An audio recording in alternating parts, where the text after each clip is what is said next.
secretaries, and can you expound on that? Yeah, well, I guess they were, because they were there. I seen them. I seen them myself. It's all true. It's all true. Good evening, messenger.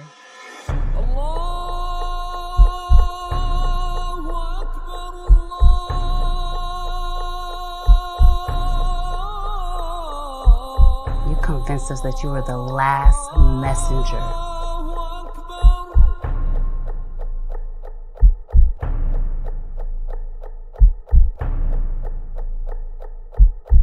How many other bastard children do you have? It's what? I said Malcolm alleged that some of Elijah's women were underage secretaries, and can you expound on that? Yeah, well, I guess they were, because they were there. I seen them. I seen them myself. It's all true. It's all true. Good evening, messenger.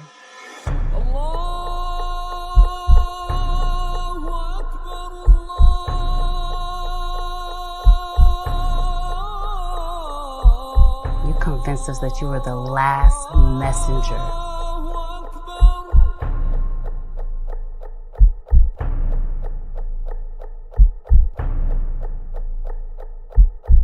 How many other bastard children do you have? It's what? I said Malcolm alleged that some of Elijah's women were underage secretaries, and can you expound on that? Yeah, well, I guess they were, because they were there. I seen them. I seen them myself. It's all true. It's all true. Good evening, messenger.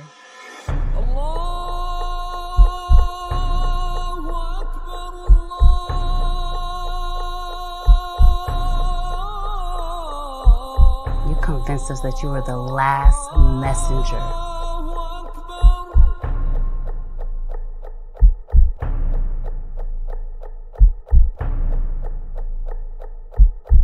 How many other bastard children do you have? It's what? I said Malcolm alleged that some of Elijah's women were underage secretaries, and can you expound on that? Yeah, well, I guess they were, because they were there. I seen them. I seen them myself. It's all true. It's all true.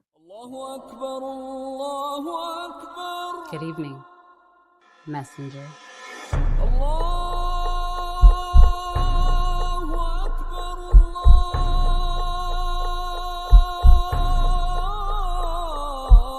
You convinced us that you were the last messenger.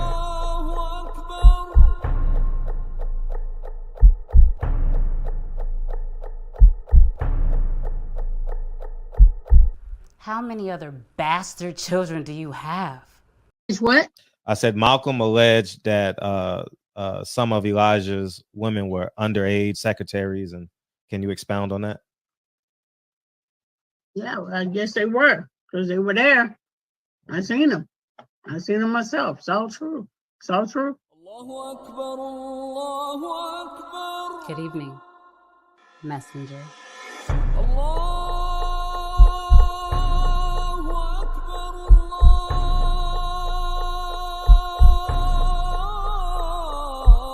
You convinced us that you were the last messenger.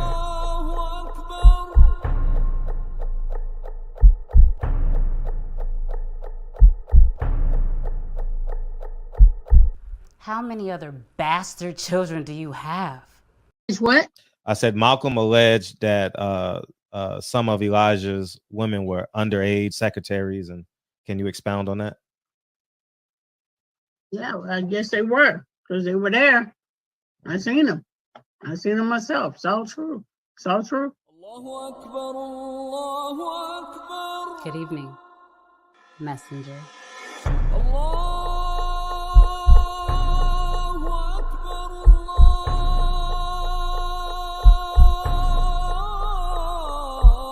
You convinced us that you were the last messenger.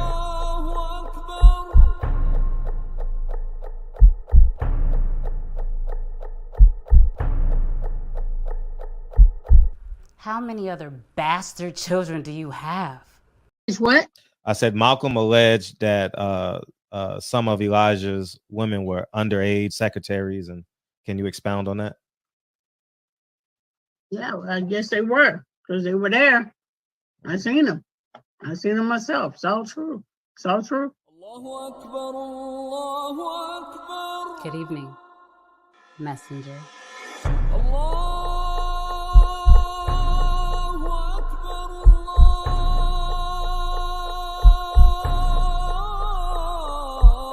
You convinced us that you were the last messenger.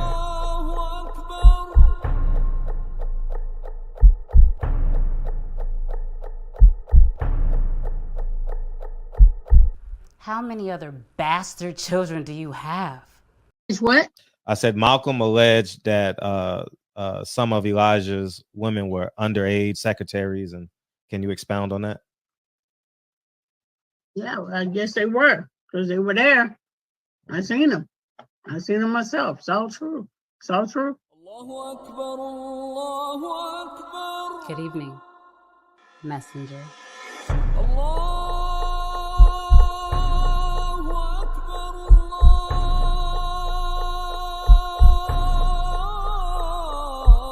You convinced us that you were the last messenger.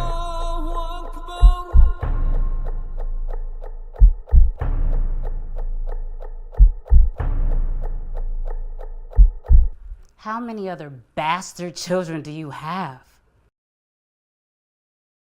Guys, barbershop conversations, man. I appreciate you guys in here tonight, man. Thank you guys so much, man. And who we got in the building so far, man? Who we got in the building? Wesley, Top, Kino, Otis. What's up, Otis?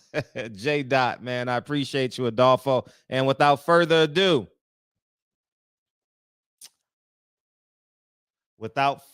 ado, running to the stage, the gentleman, Lincoln Curtis, Hawthorne, ladies and Hawthorne. There we go.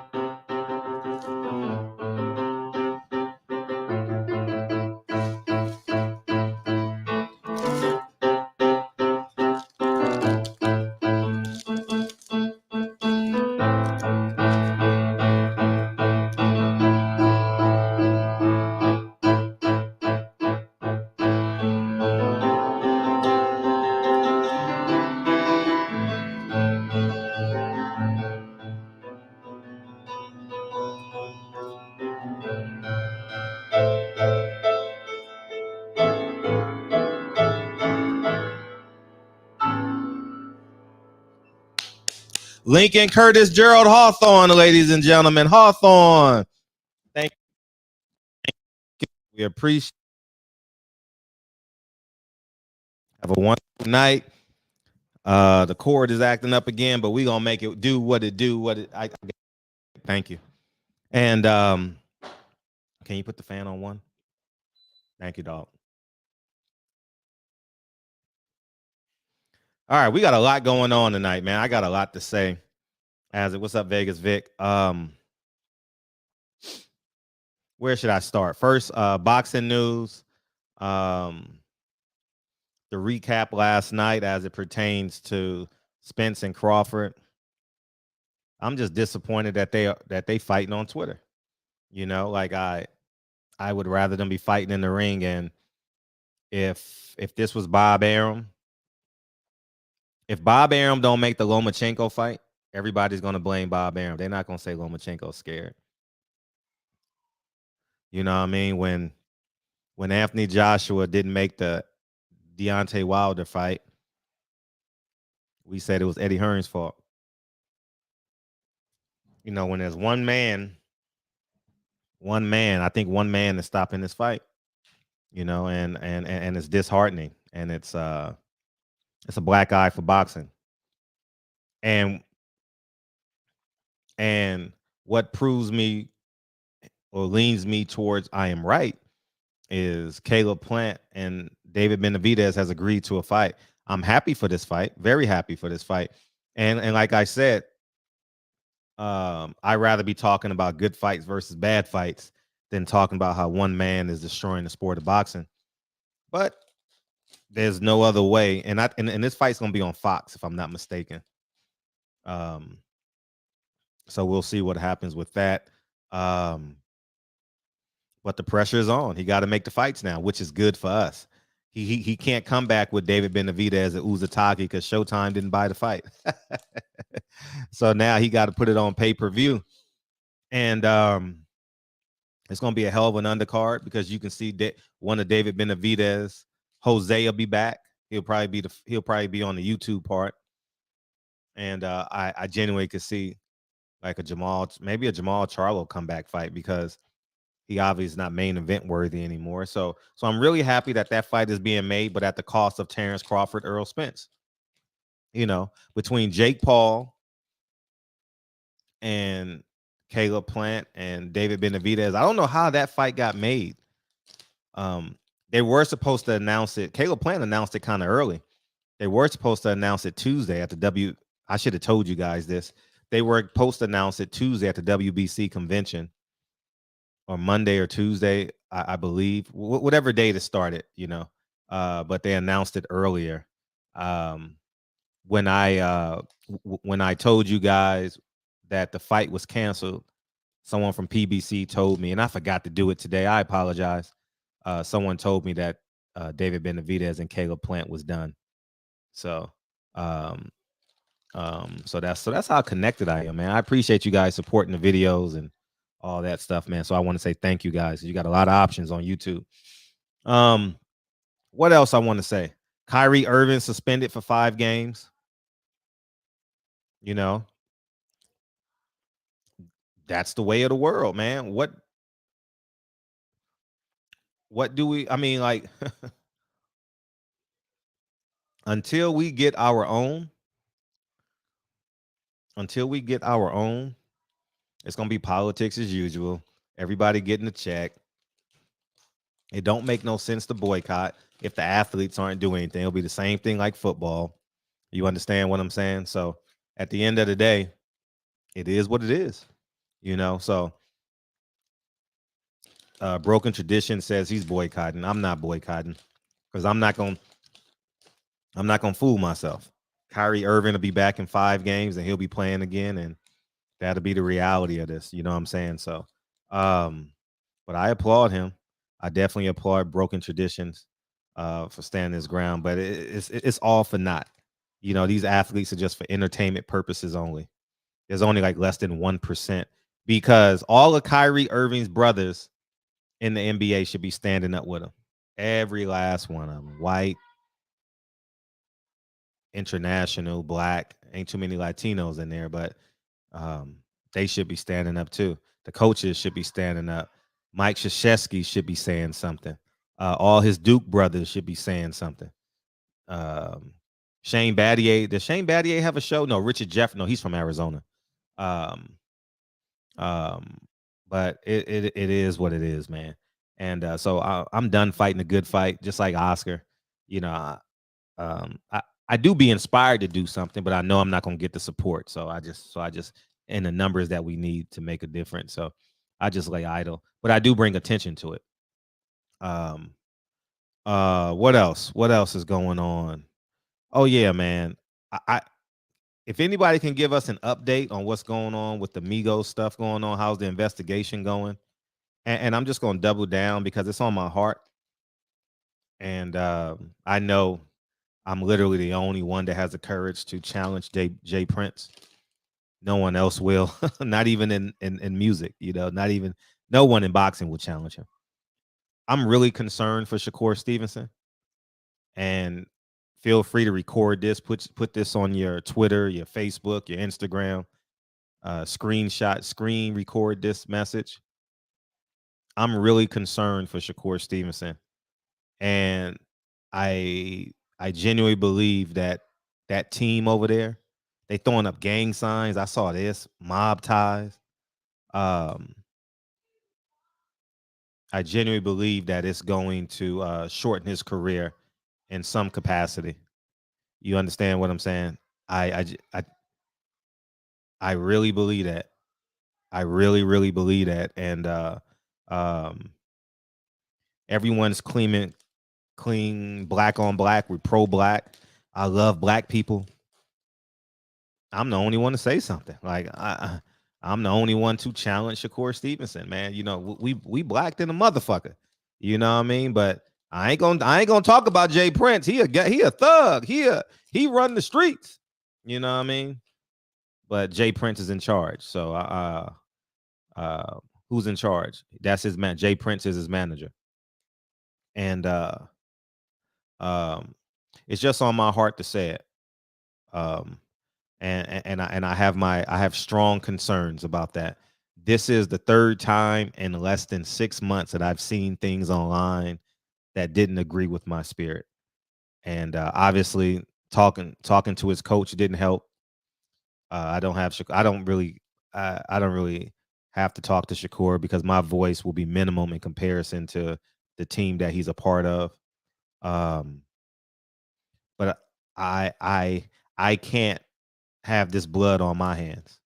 You know what I mean? The same way I told Wilder I would have stopped the fight, the same way I tell Shakur Stevenson that you need to be a little bit more mature and judicious. He was literally 6 inches away from dying. 6 inches, dog. If that guy moves the gun this way or this way, whichever direction he is, you know what I mean? Insane, dog. Insane, man. It's you know, he's a professional fighter and he needs to act like a professional fighter, and his team needs to treat him like a professional fighter. You know, Muhammad Ali said, "What's hard about training camp?" He says, running by these clubs and these women. That's the hardest thing about training camp. Training and sparring and all that, that's easy. You know what I'm saying? So and you know, here's the irony about this, which is amazing. Somebody out there saying I'm hating on Shakur. When the motherfucker was 6 inches from death, I'm hating on Shakur. Can you believe that? There's gonna be a bunch of niggas online that's gonna say, Fred, you a snitch. Fred, you a bitch.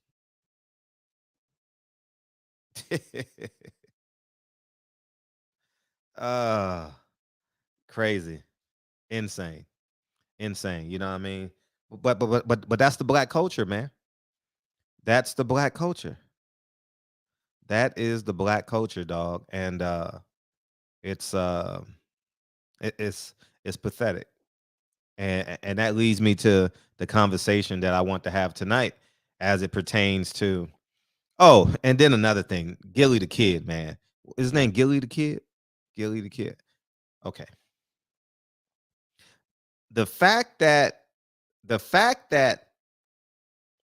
he overvalued a celebrity's life over, oh gosh, over all the 400 bodies that are in Chicago. I mean, in Philadelphia. Hold on, let me check this for a second.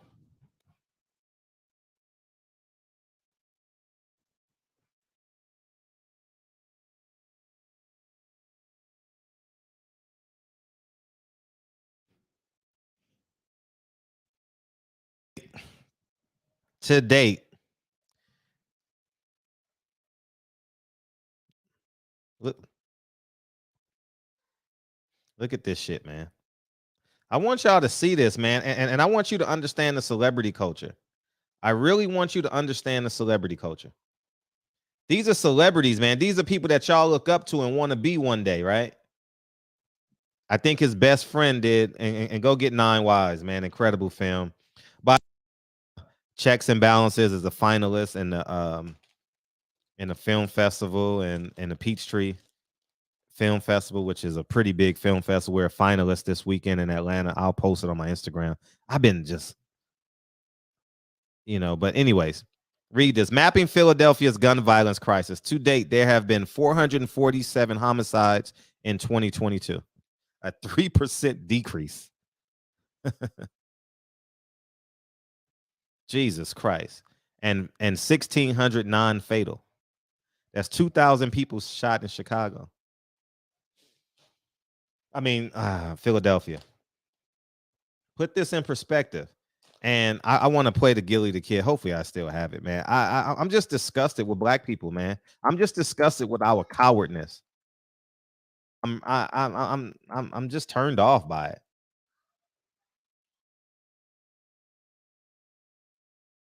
Let's see what Earl doing today. What's Earl Spence doing today? A new Frank Martin. Frank Martin should be fighting pretty soon.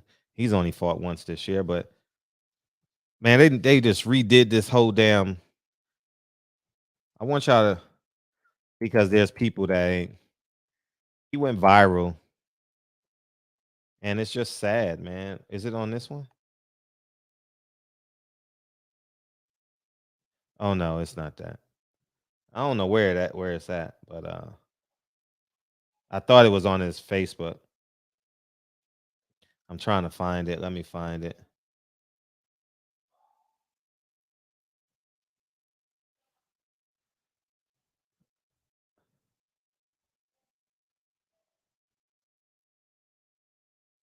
Is it this one?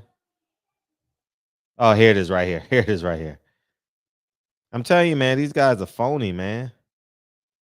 These guys are phony, man. Like when it's cool to do it, we do it. Listen to this. When it's cool. Why every time something happened to a rapper or athlete or entertainer or anybody of color, the first thing you niggas do is pull your fucking phones out and start recording and post that shit on the internet, man. You niggas is clowns for that shit, man. Y'all niggas is clowns for that shit, man. The last image a motherfucker wanna see is they peoples laying on the ground bleeding the fuck out, man. Niggas be having mamas, kids, grandmamas, uncles, aunties. That's some dumb shit, man. But the first thing y'all niggas do is pull your phone out. Ooh, look at such and such. Man, that shit ain't cool, man. For real, man. You niggas, that nigga just lost his life, and you niggas is trying to get likes. Tell me how that shit add up, man. You niggas, all you blog sites, y'all niggas is out of pocket, man. Y'all niggas be trying to get clickbait. You niggas is suckers, man. That man laying on the ground, he bleeding out, and niggas recording it and posting that shit on the internet, man. Y'all niggas is clowns for that shit. I'm telling you, man. This the reason why I be hating niggas, man. I'm telling you, man. It just be us. I be hating niggas, man. Shout out to fucking Takeoff, man. Rest in peace, man. Shout out to his family, man. We send our condolences to y'all for $1 million worth of game, man. Shout out to QC. Shout out to P. Shout out to Coach, the Migos, everybody, man. Hold y'all head, man. But y'all niggas gotta stop that shit, man. That shit is not cool, man.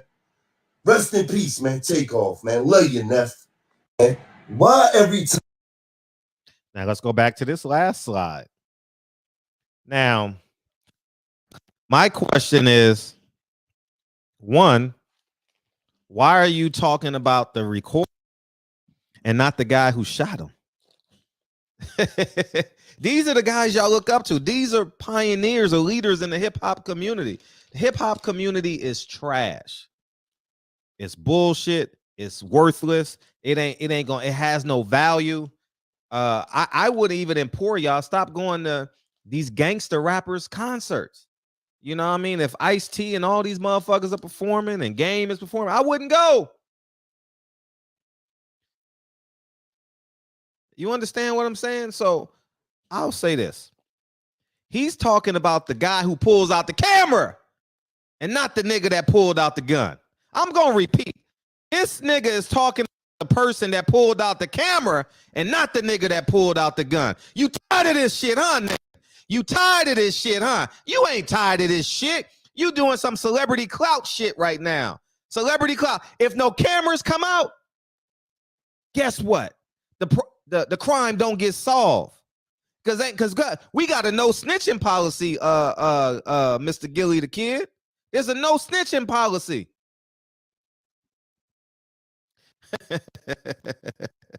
Man, they will deceive you. It comes off as genuine and sincere. No, he's doing this shit for celebrity clout. How about the nigga that pulled the trigger? Shouldn't we be solving the crime? Shouldn't we be solving the crime? Shakur Stevenson won't come forward. Wasn't he standing right next to the man?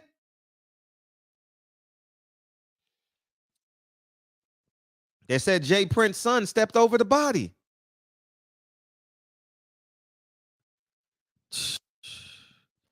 Man, oh man. These are your leaders, man. These are your leaders. And Jay Prince came out with a message. It's the reason why I'm not shocked or disappointed, because I mean, he is who he is. I respect him as a man per se. But that was his son's party. Why don't he advise his son to go to the police and give a testimony? What do you call it? Testimony? What do you call that shit? Y'all know what it's talking about. Give a statement. There it is. Give a statement. Your son stepped over the dead body. That's what it says. That's what everyone's reporting. I haven't seen it, but everyone's reporting your son stepped over a dead body, so he was there. It was his party. It was Jazz Prince party. Give a statement. Who was there? It was only 50 people there. So if there's only 50 people there, guys, listen. If there's only 50 people in my house and someone dies, if there's 50 people in your house and someone dies, everybody knows who did it.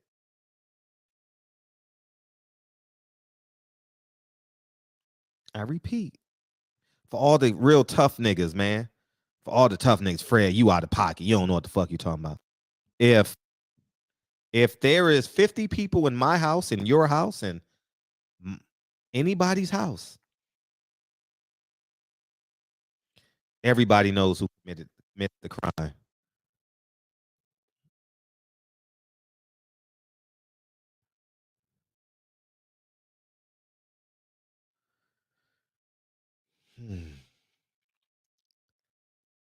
This is the reality, man.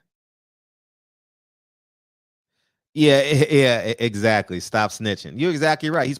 He's protecting Jay Prince, man. This is how they do it, man. This is how they do it. I don't give a flying fuck, man. Like, I really don't. They said silence is a sin. I done cussed out my cousins. You know what I mean? Right is right. If it comes across, man, I'm just not disgusted, but that's why I put the title up there, just to get you the knee-jerk reaction, though. But we gonna sit here and lie and say no, but we do it. Oh, we profile black people. That's a guarantee. You know what I'm saying? And this hip-hop culture needs to die. It needs to die. If they not talking about building wealth and family and friends and love and happiness and how they made it through the drug game and now they're a good person and a father. Well, if they talking about fucking women, beating up women, what else? Selling dope, stepping on cocaine, measuring weed. I mean, all the bullshit, man. Oh, interception. Yeah, man, I'm gonna let you guys in, man, because Dillian White, I heard about that. Thank you for mentioning that, man. Dillian White's son, is his nephew. Dean White. Oh, Dillian White's nephew, Dean White's son, was murdered. Can you believe that? Wow.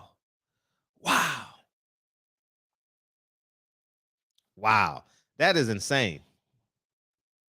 That happened early this week or this weekend or something like that. I feel bad for Dean White, man. He's a nice guy. Dean White is a nice guy. I hung out with him for about an hour at the MGM. Very nice guy. I appreciate you, Big Belly. Very nice guy. And he's playing a character online. Trust me, he's playing a character. Not a character per se, but he's over the edge online. promoting Dillian Whyte, which he's supposed to. That's his brother, right? On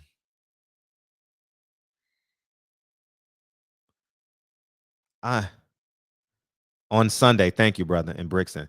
Is Brixton the hood? Because I heard Anthony Joshua say something about Brixton. He's from Brixton. Is that like the ghetto, Brixton? I'm just asking.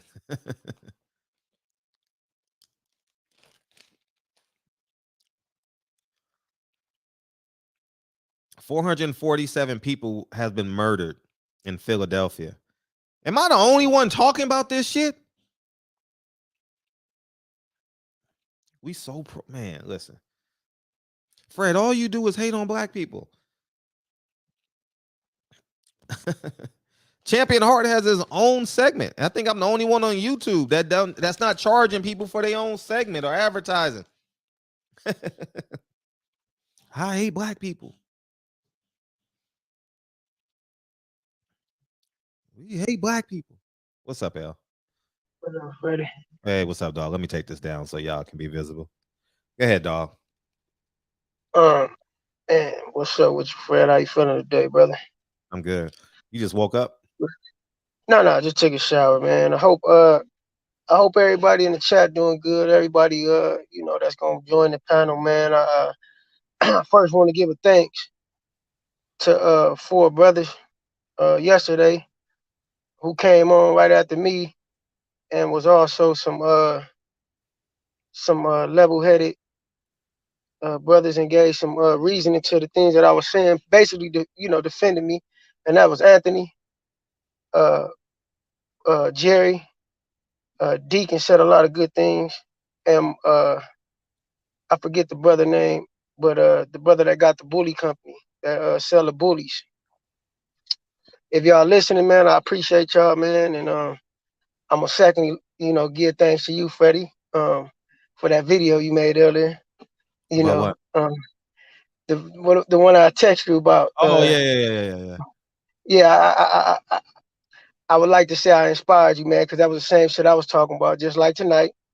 And then even afterwards, I was hearing brothers on the show last night was saying the same shit, same brothers that, was criticizing me, but it's all good. I just hope everybody come to accurate knowledge. I appreciate the apology that Tavion Morton gave me. I didn't take no offense to what the brother said, man. I got thick skin. It wasn't, I forgive him in advance, but I appreciate it yet and still. But moving forward with this convo, just carrying on much like I talked about yesterday, man. That's why I mentioned yesterday I don't go to parties, man. I don't hobnob with cats that I know that's in that street life. I'm gonna tell you, it's either you gotta draw a line. It's either you rock on this side of the fence or you rock on that side of the fence. You can't play the field, you can't play the middle, and you can't be hopping back and forth. Even cats, I see this a lot going on in the LA community, where we got a lot of ex-gang members, brothers that was in the pen, and now they doing a lot of community service. I see these cats, they pushing these community leadership and work programs and whatever, which is cool. I'm for all that. But then on the other hand, you see that they still functioning, in the midst of gang banging activity. They going on podcasts talking about gang banging shit. They politicking still. And if you're going to do that, you're a man, you can do that. But understand this. Anytime you put yourself in the realm and in the company of anything that got to do with gang banging, street shit, you just as guilty, and you just as much as a potential victim as somebody that's just active in it. Like, you got to draw a line with that shit, because that shit does not discriminate who is going to affect, who is going to touch, what bullet's going to hit who. It's either you with it or you not with it. And if you didn't change your life, you got to totally denounce that shit. You can't try to jump on a bandwagon when it's beneficial to you and then feel like, oh man, I put in all this work for the hood, and you know, I'm one of them niggas, and I'm one of the founders and all that, because it's beneficial for you. A lot of cats, they do that shit because they see a lot of rappers getting a lot of money off of it, and they benefiting from the gang shit, and they like, man, them niggas is fake. They, you know, they making money off of our fame, so they want to hop in it to try to get some, you know, get some monetary gain off of that shit. Now you introducing yourself right back into that lifestyle and everything that come with it, all the influences, all the consequences that come with that shit. So a cat like Shakur Stevenson, and this is why I told you, we had this debate before, Fred, a couple of times, and we had it personal, and then we had it in the show. I love Shakur as a fighter, and he's one of my favorite young fighters, and him and Devin is right there. Like I always say, they right there. I personally like Devin just a slight bit more because of some things I personally seen in him. But this could potentially be Shakur downfall. This is never a good look for the brother to be doing this. And this is why I say Devin got a little bit more upside, because he got stability, he got more discipline, and he not trying to side with that street bullshit. And that's cool, man. That's good for Devin, man.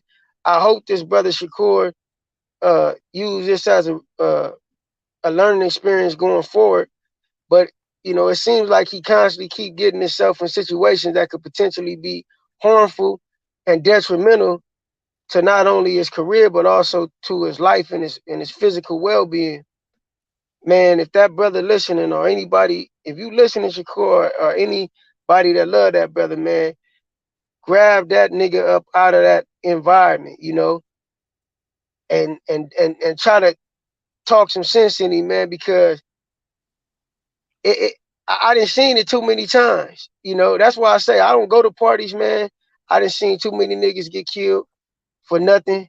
You know, I didn't been a victim of gun shootings, you know, at no fault of my own, just being victimized, you know, wrong place, wrong time, or, you know, nigga just sitting in front of his house and get blasted on, whatever the case, man. You know, I got my car shot up, you know, a lot of shit, man.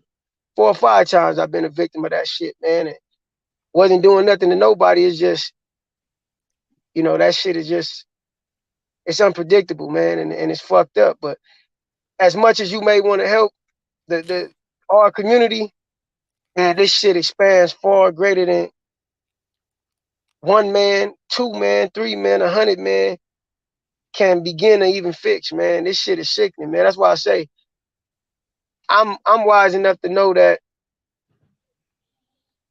I'm powerless and I'm limited, and I got limitations, man.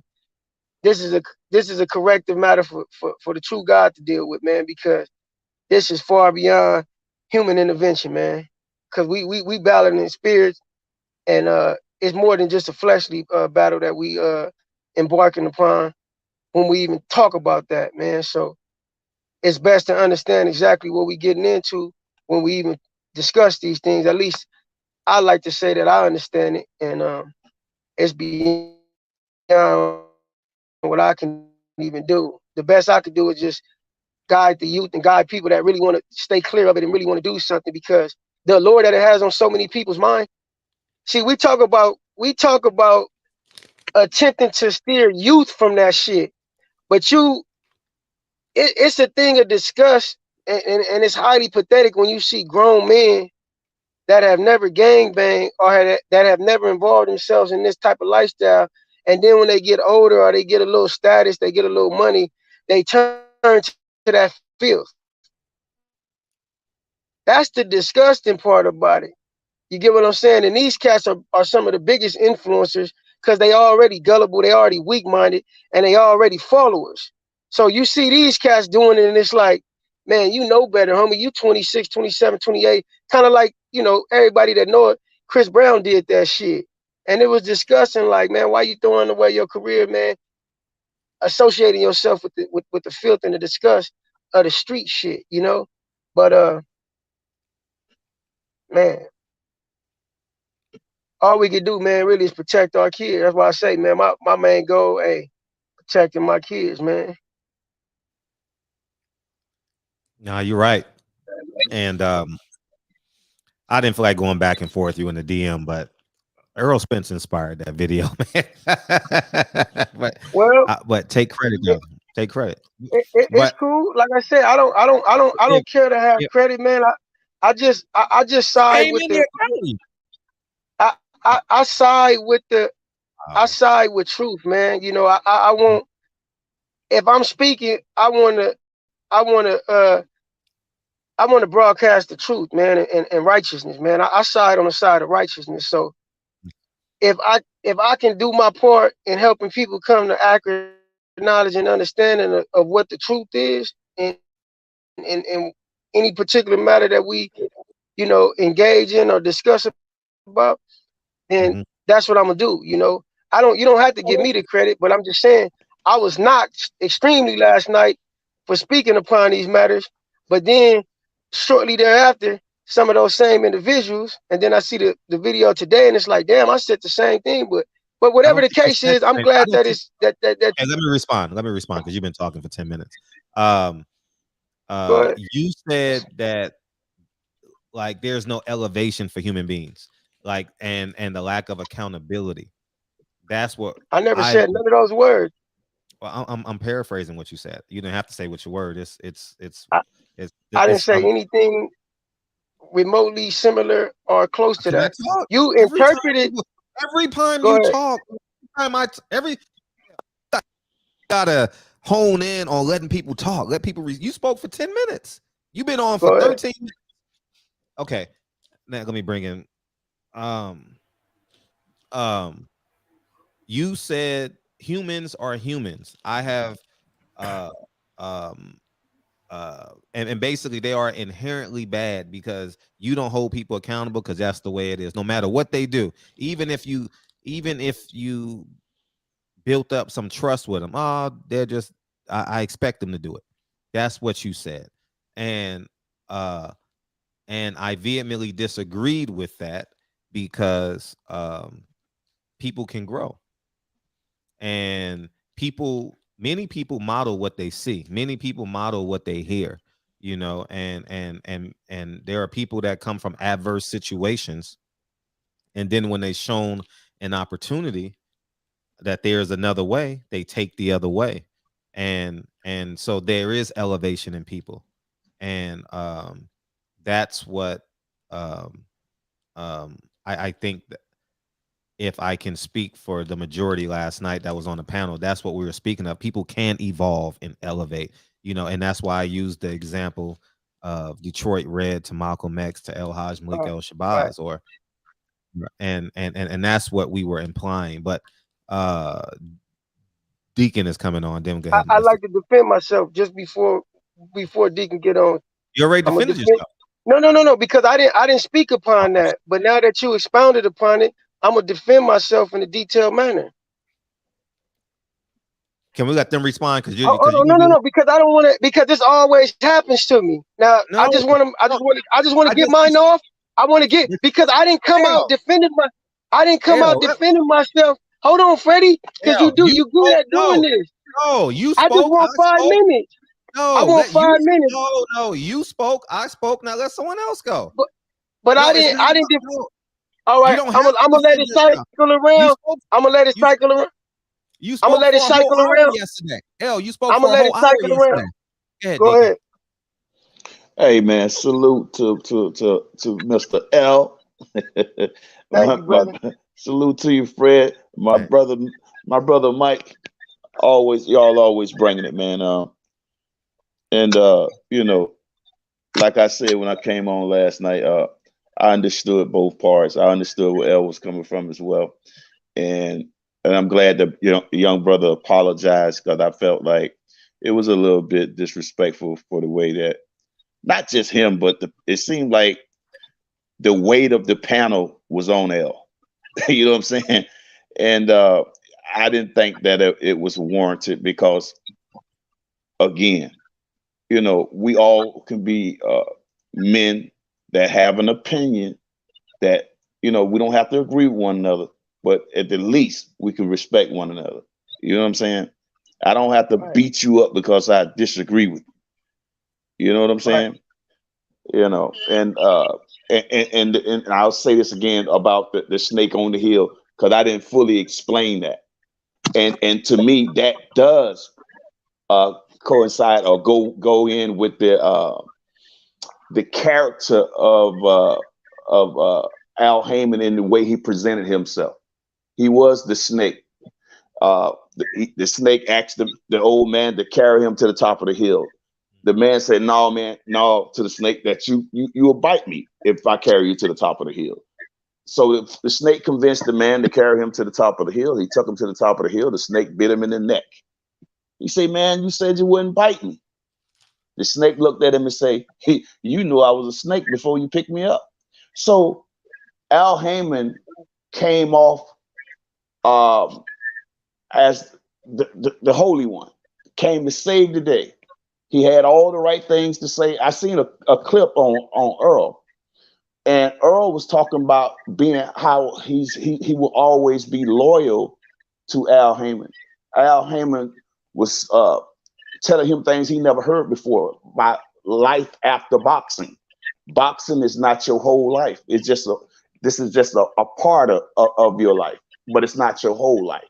Mm-hmm. And right. So he said, "Man, I would never disrespect Al or go against, I won't go against the grain, so to speak." Mm-hmm. And I'm listening to all of this, and then I'm thinking about not just Earl, but all of the fighters, that this man has a good talk game.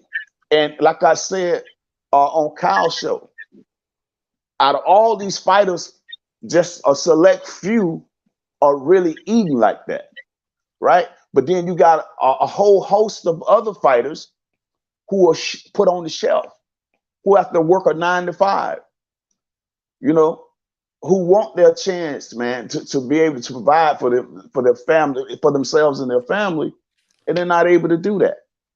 You know what I'm saying? Right.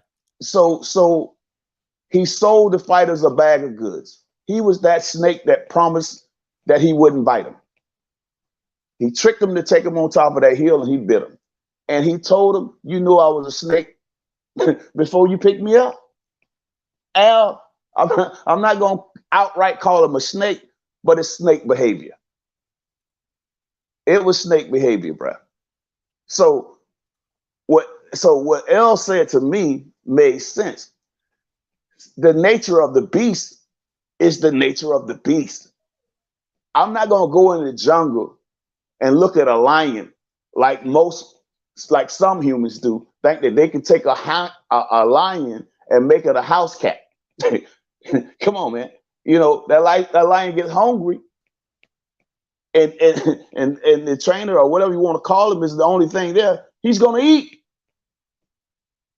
He's going to eat. Right.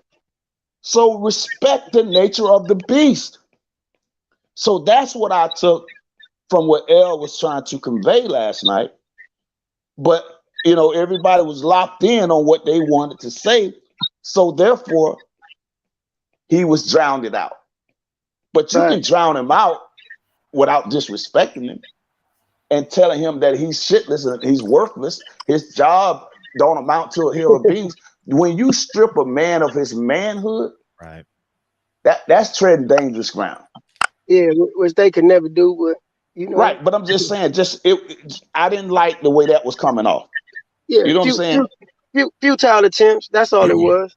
Yeah, but I just say that we all should respect each other, especially as black men, and especially coming off the heels of a young man, black man, just being murdered in the way that he was. And then we come on the panel and behave before the world like that. I thought it was distasteful and unnecessary. That's all I have to say.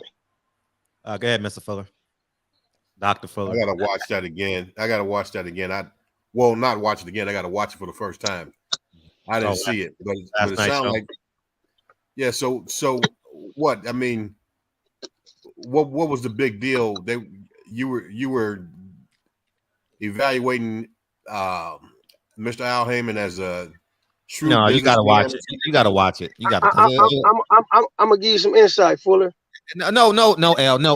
Let's go in Hold order. on, let me. No, L, no, L, no, because every time you talk You for let a bunch of niggas talk bullshit on here, but I'm talking some It's real okay. shit, and I can't defend Okay. myself, man. We go in order. Can we go in? L, this is a platform for everybody, not Go L. ahead.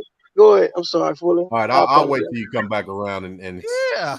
hear what You want to interject happened. every time someone talks, you want to interject. Yeah, I definitely agree. If there's like, I don't know what type of attacks they made, but there's been obviously times where I got pissed off. I got pissed off a couple weeks ago, a week and a half ago. I don't remember what it was,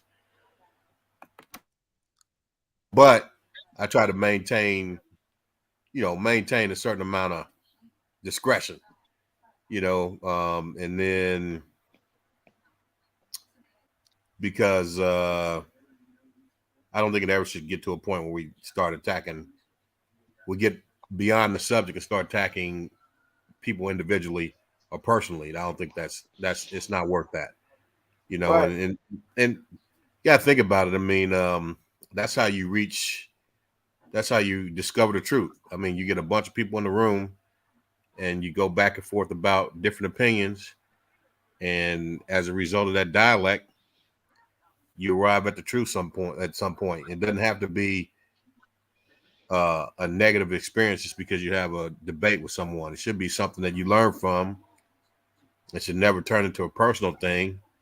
You keep it about the topic, not about an individual's character or anything like that. If you stay away from that as much as possible, then that's a whole lot better. But again, we battle with a culture of self-hatred, unfortunately. But I think that in order for us to really get beyond that, we got to start looking at the sources, the reasons why that exists. Why do we hate ourselves so much? You know what I mean? Because you think about it, a guy sitting there playing a dice game with someone and ends up dead. Come on. Everyone there is rich. So that's something latent. That's a latent hatred that you have for your fellow man. And when you're looking at another black man, you're really looking in the mirror. So when you reach out and take his life over something that's stupid, you just really acting out self-hatred. You're destroying yourself. And that's all these shootings that Fred's talking about showing in Philadelphia. So the question is, why are we in this state? Why are we in this state of self-hatred? Why are we in that? Why is this happening? Because if you're old enough to know better, then it wasn't always like this. And I think Fred was talking about getting rid of gangster rap. That whole culture is and it's no good. It does us absolutely no good. It's time to get rid of that. That's why I was so upset about the last Super Bowl when you got half the world watching that event and all they did was get up there and crip walk, and I thought it made us look like the refuse of the planet. Mm-hmm. The refuse of the planet, the refuse, the garbage. It made our culture look like the garbage of the planet. That's the only thing we have to bring to the world. That's the only thing we have to offer the world is killing each other. So that's what it told the world. So for me, I just feel like we got to say no to that sort of thing. That's not that type of approach where it's genocide cannot be what we support as a culture. We can't support that. I'm done. Anthony, what's up, man? Go ahead, dog. Hey, what's going on? What's going on, guys? What's going on? You got it, man. I heard somebody was going back to calling that guy a snake, man, but I just can't. I can't agree with No, brother. that. I don't even know the guy. I didn't call him a snake, brother. I said a snake behavior. Oh, okay. Well, that, but the reason why I say that is because the people that have dealt with. I mean, I'm just going to keep it at just the boxers. And and when you look at it from a logical point of view, I'm just going to relate this to experiences that I have. All right. So I started off selling cars at a dealership, and it may have been 15, 20 people, working there and as salespeople. You're going to have some that's going to rise to the top. And then you're going to have those ones that are in the middle, and then you're going to have those ones that are just at the bottom. They can't get past, 4 or 5 cars a month, So I think it doesn't have, that part of it doesn't have the success of the boxer as far as his abilities and stuff like that. That's not something that comes so much from the promoter or the guy that's doing the business side of it. That's going to come from the coach, probably, to help that person, inspire that person, to be an exceptional at what he does as far as his job, and that's how they're going to get out there. So, I just wouldn't, just because somebody didn't make it and do as well as the others, that just can't make this person who does the business stuff for them a bad person, because they gave him a chance. You know what I'm saying? And it's what you do with that opportunity. So that I just get, it's just a lot of things that you guys point out, and then you point it back to one person when that's not even something that's on them to do. People have to take advantage of the opportunities that are given and get out there and do. I mean, make yourself known, make them see you. You know what I'm saying? Whoever it is that you're trying to impress, you have to do that though. So you think that's what Al Heyman did? He just took advantage of the opportunities? It's a fact that he's given several boxers opportunity. You when you think about it, some of the boxers that he has over there right now, they were somewhere else before. You know what I'm saying? They were with different promoters, different management, whatever. And they ended up with him, and they're all happy and thankful. The ones that did something with the opportunity. The ones that were able to make it, huh? Ask you a question real quick. Go ahead. So do you think that in business, you think there's an ethical responsibility in business, or you should it just be all about taking advantage of opportunities? No, I'm not talking about ethical. I mean, I'm not even talking about that. I'm just saying the example that was used. And if we're going to talk about Al Heyman and him being ethical, and as far as when it concerns the people that he's signed, as far as boxers go, it's not one of them out there that's saying that he didn't get paid except for Adrian Brown. You know what I'm saying? Well, I'm just in general. Do you believe that when you're doing business with another human being, that you can separate that transaction, that process, from ethics?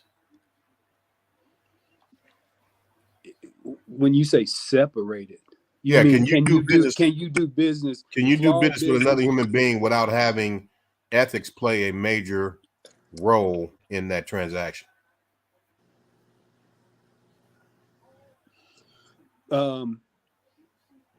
No, I mean, if you're an ethical person and you like to do things a certain way, then you don't deal with the people that are unethical, that gonna, mess up your business. You know what I'm saying? You want to deal with people that do good business. I mean, I don't know if I really understand your question. Yeah, is there such thing as doing business or good business without having ethics as a primary? Dr. Fuller, can I please can I speak? You say separate the two, though. I'm just trying to figure out how do you separate the two? I mean, if you're doing business with somebody, just call me Mike, and you're not doing good business, I just don't know who you are. You trying to separate yourself from somebody that's doing Yo. bad business? See. all right. Anthony, Someone else who understands what I'm trying to ask him, go ahead and ask. Yeah. Let me get in here. You were next anyway. Go ahead, dog. Let me get in here. Anthony, you said the middle of the pack, they sell 5 cars a month, right? No, I said that would be more the bottom. The bottom of the pack. Yeah. How many cars you sell in a month? When I was in the dealership selling cars. How many cars did you sell a month? Don't answer. How many cars? I have to understand what your Yo, question. see, No, don't tell me what I am, brother. If I'm trying to get clarity on what you are saying or asking. When you were a sales associate, mm-hmm. standing on the floor, attacking people in the parking lot, trying to get a car sold. I didn't have to do that, but either way, either way, after my 3rd month there, I ended up going to a sales breakfast, and I saw that they were giving awards. I took advantage of it. I wanted to get that extra money.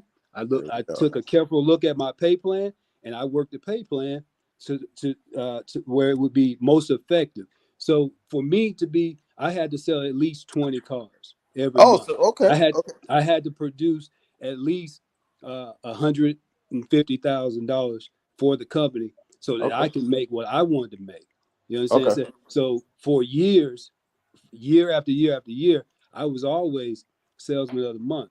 You know, so I didn't have those issues because I realized what was going on, and I studied it. I studied my craft, and then I made sure that I could take advantage of my opportunity. Absolutely, and you know I can explain that for him. Matter of fact, L said it earlier. L said it a couple of days ago. L said he understood why you feel the way about Al Heyman because you a shrewd car salesman, and I ain't mad at you. You got the nuance down. You even how you explain. I understand the art of sales, so I know I'm the only. I know I can tie you down to this. I know what you're saying. You can play the verbal linguistics for people who don't understand. When Mr. Fuller asked you about code of ethics, when you were pursuing those goals, you were willing. Your code of ethics are different. That's all I'm gonna say. You know what I'm saying? Shout out to your salesman. You're a salesman. You're a salesman. You also don't like to answer questions direct. No, you got a way with words, and that's what it is. I just like to have clarity. See, you right now what you're doing is making assumptions, but I always made good ethics. As a matter of fact, I was one of the sales guys that I always went against the grain as far as a sales manager telling you to go tell this lie, tell that lie. It's the lady who was mayor here recently, Keisha Lance Bottoms. I remembered her when she ran for mayor. I was like, oh, I remember her. I sold her car. But I remember my manager telling me to go in there and tell this lady these numbers. And I told her, I said, she's an attorney. She's going to see right through that. I don't know why. You go tell her. And I used to tell her that all the time. You know, don't tell me to go in here and do something reckless and stupid because this is my reputation. These are people I want to deal with, not just for today. I want them to come back again and again when their kids have birthdays, when their cousins or anybody.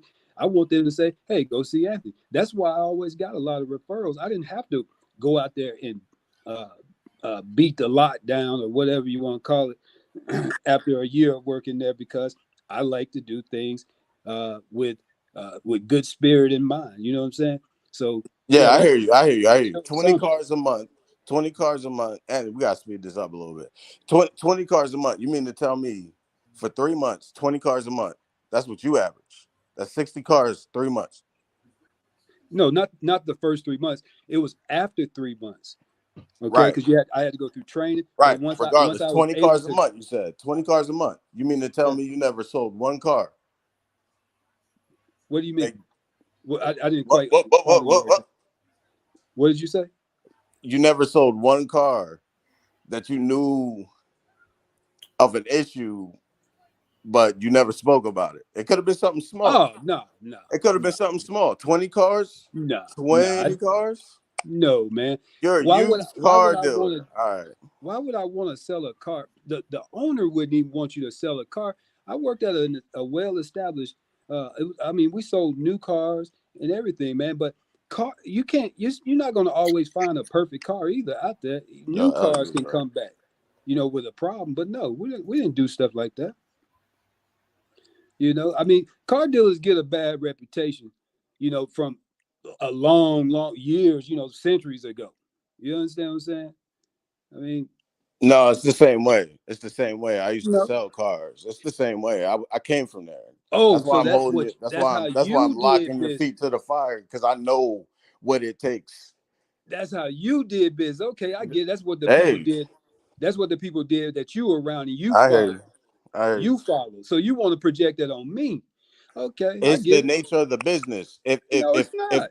Yes, it is. Because if I can I know I can sell you a car for 20,000. But if I hold on. No, see, stop. I know I can sell Fred a truck for 20,000. Mm-hmm. But if I convince Fred to pay 35 for it and he's happy, that's the art of the deal. That's the art of the deal. Yeah, you didn't do anything wrong. Deal. So it's manipulation from the door. No, so don't play with me, bro. No, that's not manipulation. You can't. Is the truck worth 35? Come on, that truck or car worth? How you getting paid? How you getting paid as a car salesman if you're not above? Come on, what are you talking about? Is it worth that money? Is that the retail value of that car? Will a bank finance it for $35,000? Yo, I'm done, man. Yeah, you can't, because you can't make that statement. That's a blanket. That's a blanket statement. You go just say because you sold it and made a profit that you did something wrong. So when Fred sold his house, and he made $100,000. When can I get in after L? Right? Yeah. Yeah. KG's PBC fighters have gag orders. Facts. Go ahead, L. Yeah, man. Just for once and for all, man, I'm gonna clear this matter up and we're gonna move past it, man. The discrepancy that occurred last night was that you stretched an assumption. Well, you was presumptuous, which you have a propensity and a habitual nature to do a lot of times, Fred. Because especially when somebody disagrees with you or you don't agree with somebody, or they may be moving your narrative to a different direction that you may not want to take the conversation in, you'll immediately interject and you'll inject the highest and most blatant form of how can I say exaggeration, just to get those people who so hard on to believe in what you say and have faith in your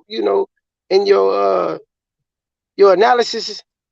These people just jump right on it. And I'm like, damn, nigga, you said I didn't believe in God. You said I don't believe in accountability.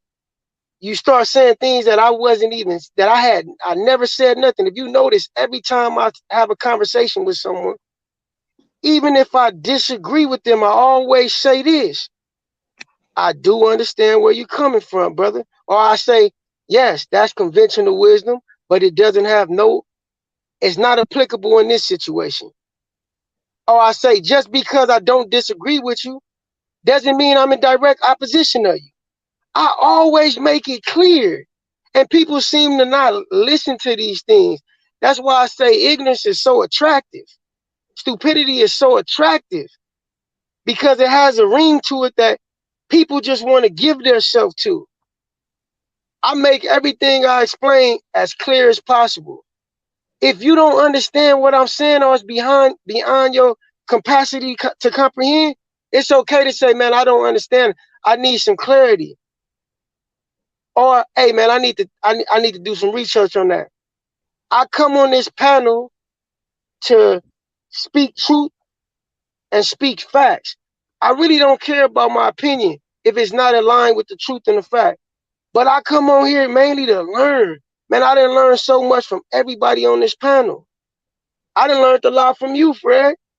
You know, so I appreciate those moments, but you do have a habit of doing this. You're presumptuous, and then you would just stretch the assumption that you're making, or you would stretch the disagreement to make the person, to pick the person in a bad light, and everybody jump on and attacking, and it's just wildly insane and it's wildly asinine that people don't even take a moment to think for themselves. Deacon made a great point yesterday. It's all right to be an individual. I don't mind being back in the corner because I usually always back, but I come out the corner though. In the end, it all makes sense. I say, keep living, keep learning, keep listening. If you got an ear and an eye open, you're going to get the message. You might not get it today. It might be. Sometimes the message ain't going to come from me because you don't want to hear it from me. I'm not the nigga that you're going to accept it from because you already have an outlook on me that you might feel like, oh, that nigga less than, he don't know. That's okay. That's not a problem. I don't care. But if you go back and listen to your, and everybody attacks, it's like, nigga, when the fuck did I say that? You said I didn't believe in God. Nigga, I don't believe in accountability. I'm right with you when you preaching accountability. I'm right with you when you preaching a lot of stuff. You forget, Fred, before this panel, we had all these conversations that we've been having. We had these conversations at the park. We had all these conversations. I rejoice in the fact that I see, oh man, he coming to understanding on some things and he's seeing it. I like that. Because it was a time when we couldn't see eye on a lot of things that you bring up. But I like the fact, and I'm never gonna say, oh man, I like the fact that you progressed in your understanding. It's accurate now on something. But for me to be attacked like that, it was like, damn, it's all good. But it was just funny how everybody came back and said the same thing I was saying. Now we on the subject tonight talking about the same thing. So hopefully everybody in the chat, everybody that's listening can once and for all have a true understanding of what the hell's going on and what I'm saying. And if you have anything that you might want to say, stop being Twitter and typing, just come get on the panel and say it, man. We all men here. You might provide some value to this community, man, instead of being a troll. But I'm gonna leave it to the panel. How you saying that what growth are you talking about? You seen? What are you talking about? With Fred? Yeah. Like I mentioned it in the explanation, and Fred knows it. A lot of things we didn't see eye to eye on, and some things we still don't see eye to eye on. That's okay. I respect the difference, cause I got much love and respect for Fred, cause he a smart, intelligent brother. He falls short like much like myself. I kind of look at us like brothers in a sense. Sometimes I'm the big brother, sometimes he the big brother. But a lot of subjects that we talk about here on the panel, me and Fred, we touched bases on these subjects years ago. We had arguments about these subjects, and now he's speaking on them in a light of understanding, instead of looking at it from an angle of being presumptuous, or just looking at it from an angle to where you're not taking everything in its entirety. Like Give me an sometimes you can't. Example, what are you talking about? He mentioned it himself with Al Heyman, like he said about Al Heyman. He didn't said that before about Al Heyman. Like how he felt like Al Heyman was was for the black people, and I let it be known, like I'm not that sold on Al Heyman. Like I never was. Oh, okay. I never was an enemy of Al Heyman, but I was never a proponent of him either, because I just found it strange and it was oddly concerning to me that the man never showed his face in the public light, and that everybody came out and praised him. You never seen this before, and to me, I'm very leery of a man who wants to be given praise in the light of God, like in that type of light. Like I'm weary of that. Like that, I'm leery of that. Like that. That rings a bell, and it sends off an alarm for me. So why are you saying he wanted that though?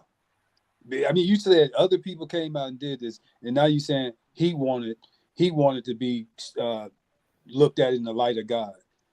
Because when have you ever heard any promoter get praised like that in a manner in which he got praised every single time? Like, these niggas thank Al Heyman before they think, like Fred always say this too.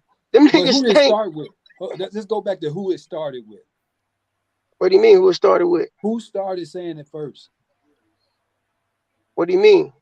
Who Give me some started saying, clarity. I want to thank Al Heyman? Floyd Mayweather. Okay, so who are they following then? But you got to understand that Floyd Mayweather starts. Who are they Hold on. following, L? It started with Hold one on. person. He's the biggest face out there, and who are they all want to be like right now? They want to be 50-0. They want to make millions and millions and millions of dollars per fight. You can't put that on that man, and you say yourself you ain't seen him. He want to be in the shadows. He's in the shadows. You can't say that. And then you're gonna project, he want to be praised like that. But the only person that started it was a Floyd Mayweather. Come on, bro. I respect your opinion because you have a right to be ignorant, and that's okay. Like, God. you know. No, everybody got a right to have their opinion, and just because you ignorant, that would doesn't. say I don't know something, but I understand all the words that came out of your mouth, and I understand exactly what you did.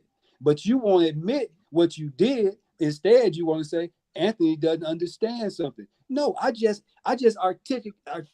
articulated exactly what you said right back to you, and then helped you to understand where it came from. But you want to say Anthony's ignorant. Come on. Okay, watch this. Hey, okay, watch this, Anthony. It would be quite genius for Floyd to take that lead, and it would be quite genius for Al Heyman to use Floyd to set the precedent. Why? Because Floyd has such an influence, and he was such a polarizing figure. You see the genius behind the man? Floyd is just another puppet.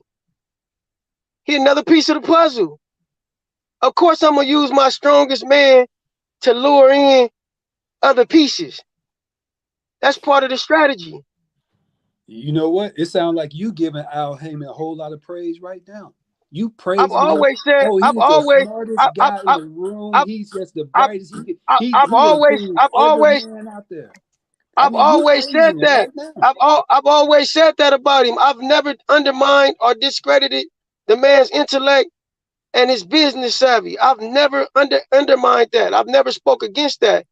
Okay, so why he strategically placed himself in position and in rooms where he is the smartest man in the room, and he has the power and he has the influence to be able to make those in the room with him believe that he is the most smartest man in the room. See, let me tell you why you sound so ignorant right now. You Go sound ahead. so ignorant. Why what you're saying is so ignorant? It's because it's only something that's from your own imagination. You understand what I'm saying? You don't know that guy. You wasn't in the room. You don't know if he made Floyd do that at all. But it's in your mind that this guy is such a bad dude that he can turn out all these brothers, all these fighting brothers. You know where all great invention, where all great geniuses and genius ideas come from? Comes from the imagination. Everything that we can see in this physical world had to be inspired right here in your imagination. So, hey, you can attack my imagination. It's my creativity is not for everybody to understand. My understanding and ability and to have the capacity to understand is not for you to understand.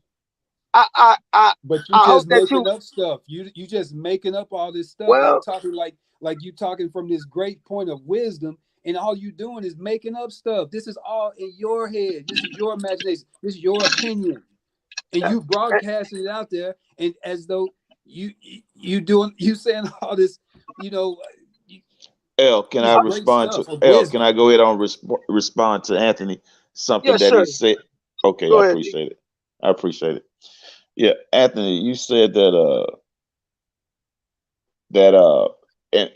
well, I guess you was saying that I was wrong about in my commentary or the way that I presented Al in the like of a snake, and I also said that I wasn't calling him a snake; it was snake behavior, and also you said that these fighters should step up to the plate as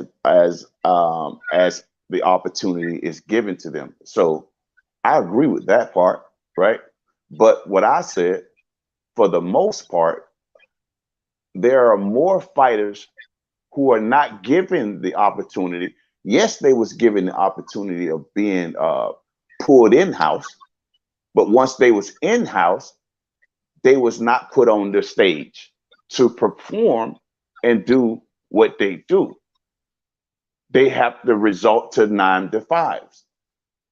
And Fred did a show months back where he was talking about he knew fighters who was complaining behind the scenes and was glad that Fred was bringing this to the light, that they was being ignored and not given fights and not given dates. They wanted to make money and they was not given the opportunity, your word, opportunity to fight. Yes, they was pulled in-house and it looked like it was a go, but it was a no-show as it pertains to them getting in that ring. And that's the problem. That's the snake-like behavior, because these folks got in this to change their lives. And they were sold a bag of goods that was rotten to the core. People are hurting. You can say this and say that, but those folks don't feel like that, who got to go to do or work a 9 to 5, but they telling their girlfriends that they are professional fighters, but they don't get seen in the ring and they don't get to make these checks, that they get to see the select few who are shining and doing those things. But the girl get the, they get clowned privately. They hurt mentally. They can't even take care of their mother. They can't do certain things that they want to do for themselves, because that's why they got in this from the beginning, to change their lives, to change their family lives. And Al Heyman was the snake that wanted to be carried to the top of the hill.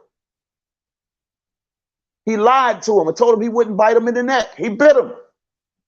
And he looked and said, man, you know I was a snake before you picked me up. That stands. Snake-like behavior. Yes, it's a few that's eating, but it's more of them not. And it's more of them behind the scenes complaining. They can't come out and say that. But they can talk to folks like Fred or somebody in media that will hold their word confidentially. But they appreciate the commentary on these platforms where it gets out that Al Heyman is not putting these guys up for fight dates so they can take care of themselves and their families. That's a problem. And if you don't see that, brother, I don't know what to tell you. It's people hurting, and you are commentating about it as though they're not. That's all I say. And if I'm misquoting you, I apologize. No, listen. I understand. I understand, where you're coming from. You're passionate about it, and you believe that, these guys have been done wrong. But I will tell you this. That, it's a thing. It's called the one percenters, right? That's a reason, because everybody is not going to rise all the way to the top. You understand? And for those guys that get into boxing and they get this opportunity, some guys they're going to show out so good in training and different things like that. Those guys are going to be ready to throw them right on in there. They say they ready, he ready, and then you're going to have those ones they're not going to be able to get in there, not right away. We're still working on, and then maybe they're not progressing well enough or fast enough, and they just kind of they keep pushing them back, man. And all of a sudden now the trainer really ain't working with that guy that much, because he really see that guy, he really need to go find a new career.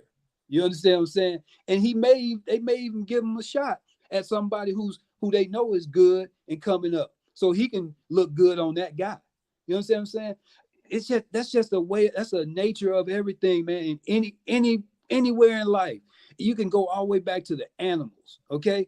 And some are gonna make it, some are not, because they're either too weak, or it's some other deficiency that they have, or it's some egotistically that they have. You understand what I'm saying? Some gonna be alone when they should be with the pack. They get lost.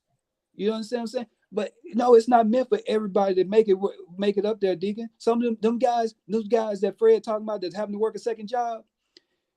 Look, like Deontay Wilder did. Whatever he did, that's how hard they got to push themselves if they really want to make it. They got to look good in training. They got to look good to the coaches. They got to be talked about like that. You know, he's one. He's great. I'm telling you, man, he's gonna be good. They're gonna have to be built up like that. But if they're not doing it in training, who gonna put their neck out there for that guy? You know what I'm saying? Then why bring them if they're that bad? Then why sign them? Why bring them in? It gave him a chance, but you still have to go in there and prove yourself. Not you don't just automatically go to the ring unless you probably came out of the Olympics and you shine there. You know what I'm saying? It just don't happen like that, bro. And when you in these training at these gyms and you don't look good, you have to work a second job. If you ain't getting there, you need to have a plan. If I don't get here by this, look, it's plan B. And them guys just need to go to plan B. I don't disagree with what you're saying, but I also do not disagree with what I'm saying. Both things can be true at the same time. And I know that. I know everybody's not going to win. That's a fact. That's a fact. But there's too many fights, and you got quite a few fighters have washed their hands and walked off and gone on because they couldn't get dates to fight. Now I'm watching cats in the chat. I'm not going. I tell you what, Fred, can you speak to what I'm talking about? Because you said some of this on your show. Go ahead. What's that brother Lionel? What's that brother's name? Lonnie Thompson. Yeah. Came on the show. Yeah. Uzataki got the fight before him and he beat him. He did steroids, got beat, and Lonnie Thompson don't get the fight day. Right. You know, the entire TMT roster is dissolved. It's dissolved. Like everybody's gone. From old prospects to new prospects, from Richardson to Mickey Bay. And Al Heyman allowed it. You know, and because Floyd Mayweather was his big fish. I'm not getting in the way of $1 billion man. You know what I mean? Shit. You know, and he could do what he want to do. I mean, Gary Russell. I caught so much hell from y'all for Gary Russell. You know, Earl Spence only fought once this year. You think that's by accident? Tank Davis only fought once this year. I mean, the list goes on and on and on. But people only hear what they want to hear, you know. And I think on some levels in our lives, sometimes we need a second example, a 10th example, a 15th example, you know, because we don't want to believe it. But at the end of the day, it's true. For example, I said Farrakhan had more than one wife. He doesn't have more than he had kids outside of his wife. Oh, Fred, that's blasphemous. Then the nigga said this year, and it goes crickets. I'm the hater because I did my research and I spoke to the family, I spoke to the people, and I know. And y'all call, and I'm like, so I just sit back and people just don't want to believe. I don't know, man. It's I don't know, Deacon, and I just tell the truth from my vantage from what I, and everything is research based. It's not like today. I probably spoke to 10 people today at PBC through texts and through phone calls, and you know, I mean, keep doing what you're doing, Fred. Keep doing what you're doing. You know, and that's how I know they got gag orders. Because they calling me. I don't need them to say it, but if they not talking and Top Rank can talk, if Shakur Stevenson can say Bob ain't giving me the fights, and no one at PBC can say I ain't getting no fights, then that tells you that voila, there's a gag order. So there's no gag order. Them brothers just can't speak, because if they do, then they can lose their job. You understand what I'm saying? They don't have what he said though. What I'm saying, they don't have the seniority. They don't have the performances and stuff like that to be able to speak out like that, man. And then, you know, they may just be wanting the help from Fred pushing the narrative to, you know, and hey, this might help me out. You know what I'm saying? But I'm just saying, to point that back at one person. And when Fred can bring the facts to the table, like he did for Farrakhan or who the other guy, Muhammad, whoever that was that died, that guy, you know, like he did, then I ain't on all that. Right on board with him. I ain't on all that. I'm on the boxing part of it. I'm just saying he just used that as an example. I'm saying he made that was very clear. The rest of the stuff that he's doing right now is all just opinions. You know what I'm saying? Hey Anthony, what did you say? PBC's biggest fighter is Deontay Wilder? No, I didn't. Oh, you say, would I say that right now? I think he is one of at least three or four. I would say right now on paper and what can be proven factually, that he's their biggest earner right now. Not right now. Not right now. Who is it? It's Errol Spence. Yeah. Okay. Well, let me say this. Deontay Wilder would be one of the big names, right? Yeah, I would agree with that. Okay. Now, Deontay Wilder, he gave us a hint of the reality in which we're talking about here, Anthony, because he said enough without violating the contractual agreements to not disclose anything that could go against Al Heyman. Watch this, because he said the men in the suits are, you know, preventing this fight from happening. I was going to ask you. So if that's not enough evidence to kind of hint at exactly what Fred is talking about and what everybody's saying, he's one of the biggest names. So who is he saying? Who is the man in the suit? What did he say? The man in the suit is preventing the fights from happening? He said the men in the suits. Okay, the men. Okay, so that's all right. The men in the suits. Okay. Now he didn't violate. Let me ask you. He's only had two men in suits. No, I'm just telling you, he's only had two men in suits represent him. Go ahead, continue. So that tells you right there. See, Deontay Wilder was smart enough to know that he wasn't violating no contractual agreements, because it's not outlined in the contract that Al Heyman is represented in the verbiage as a man in a suit. He's represented as Al Heyman or Mr. Heyman. So it was a clever play on words, but he was trying to give the audience the truth, you know, and to be able to read between the lines. What fight was he talking about? He was just talking in general across the board.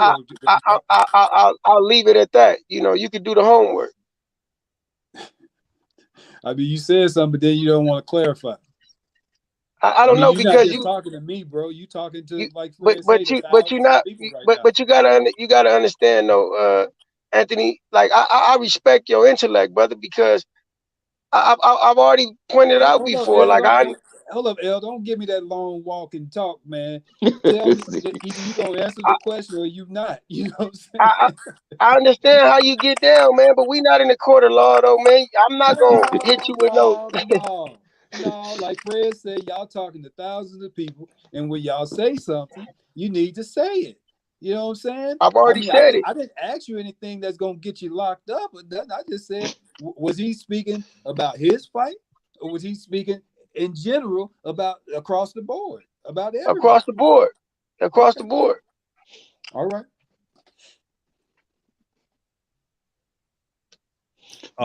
Great conversations, man. Hey, salute to you, Kyle, Fred, Thank you, L, Kyle. Appreciate you coming. Anthony. Yeah, all y'all, man. Love. I got love for my black people. I love y'all. Wouldn't want to come from nobody else. I love great dialogue like this, man. It makes me feel good. Thank y'all, man. All the Peace and time, man. love. Appreciate you. Absolutely.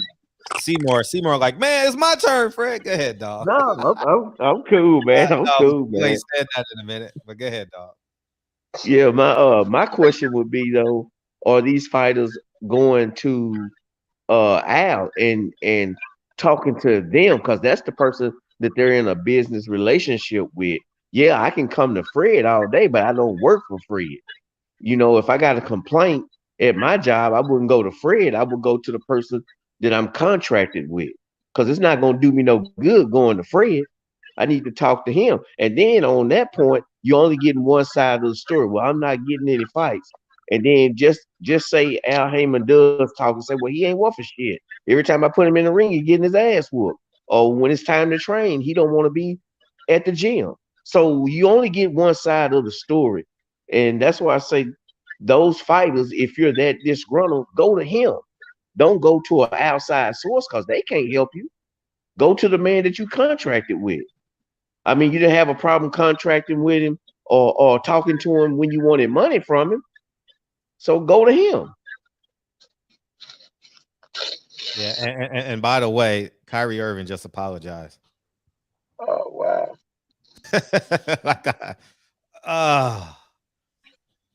Did he? I watched it. I don't think he apologized. I think he said that. No, he just posted it on. Well, somebody read it. I'll pull it up. I'll pull it up. So so he posted something on Twitter. Yeah, I'll read it to you guys, man. I'll read it. And you guys tell me if it's an apology. I mean, I thank God I'm so out of the matrix, man. Like, I live in a big city, but I'm so off the grid. Like, I'm so glad, man. Man, thank God, man. This is it's a blessing. Wait a minute. When was this? Oh, 19 minutes ago. Wait a minute. He just went back to back. Wait a minute. Oh no. So let me ask a question. 19 minutes ago. You want me? Can you guys see it? Okay, let me share it. Sorry. Oh heavens. What am I doing? Oh, okay. I'm on the wrong page. I'm looking at it. It says that he was just suspended. No, here it is right here, 19 minutes ago. Can you guys see it? For failure to disavow. I'm gonna read it. I'll read it. Anti-Semitism. I'll read it. I'm gonna read you what he put up 19 minutes ago. While doing my research on Yahweh, I posted a documentary that contained some false anti-Semitic statements, narratives, and language that were untrue and offensive to the Jewish race, religion, and I take full accountability and responsibility for my actions. I am grateful to have a big platform to share knowledge, and I want to move forward by having an open dialogue to learn more and grow from this. To all Jewish families and communities that are hurt and affected by my posts, I am deeply sorry to have caused you pain, and I apologize. I initially reacted out of emotion to being unjustly labeled anti-Semitic instead of being focused on the healing process of my Jewish brothers and sisters that were hurt from the hateful remarks made in this documentary.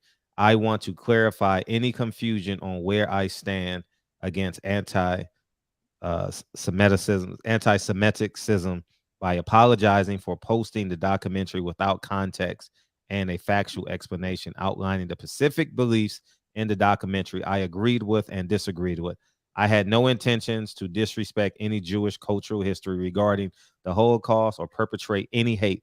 I am learning from this unfortunate event and hope we can find understanding between us all. I am no different than any other human being. I am a seeker of truth and knowledge, and I know who I am. Kyrie. Damn shame. Well, when you don't have any power, you have to. I mean, we don't own anything. I think what's the dude named Killer Mike had a documentary where he was trying to do business with black grocery stores and hotels, and he couldn't find any. I don't know if any of you guys ever seen it. We don't own Yeah, I shit. We don't remember grow that. our own food. We don't have our Yeah, own money. We don't have anything. So you have to walk on eggshells because you have no power. It doesn't matter how much money you make if you don't own nothing. You know, you right. don't own land to grow your own food. So you just keep your fucking mouth shut. Don't say nothing that you're not willing to stand on. And then Malcolm X also said we need to stop making these celebrities our Right. leaders. Yeah, yeah. Dick Gregory said the same thing. Well, Malcolm was talking about Dick Gregory when he said Yeah, that. he He was sure talking about was. Dick. Yeah. These comedians, and I was like, damn. But yeah, they were good friends, but then he went to the nonviolent approach. You know what I mean? Yeah, but But he, which Malcolm ended up, coming again later on in life. He came to a greater understanding, a more accurate understanding, and his viewpoints on that changed as well. I don't think his viewpoint changed on nonviolence. I think his viewpoint changed on uh, um, getting rid of religion, unifying under the context of black unification. Because his last great speech, the Ballad of the Bullet, he talked about that.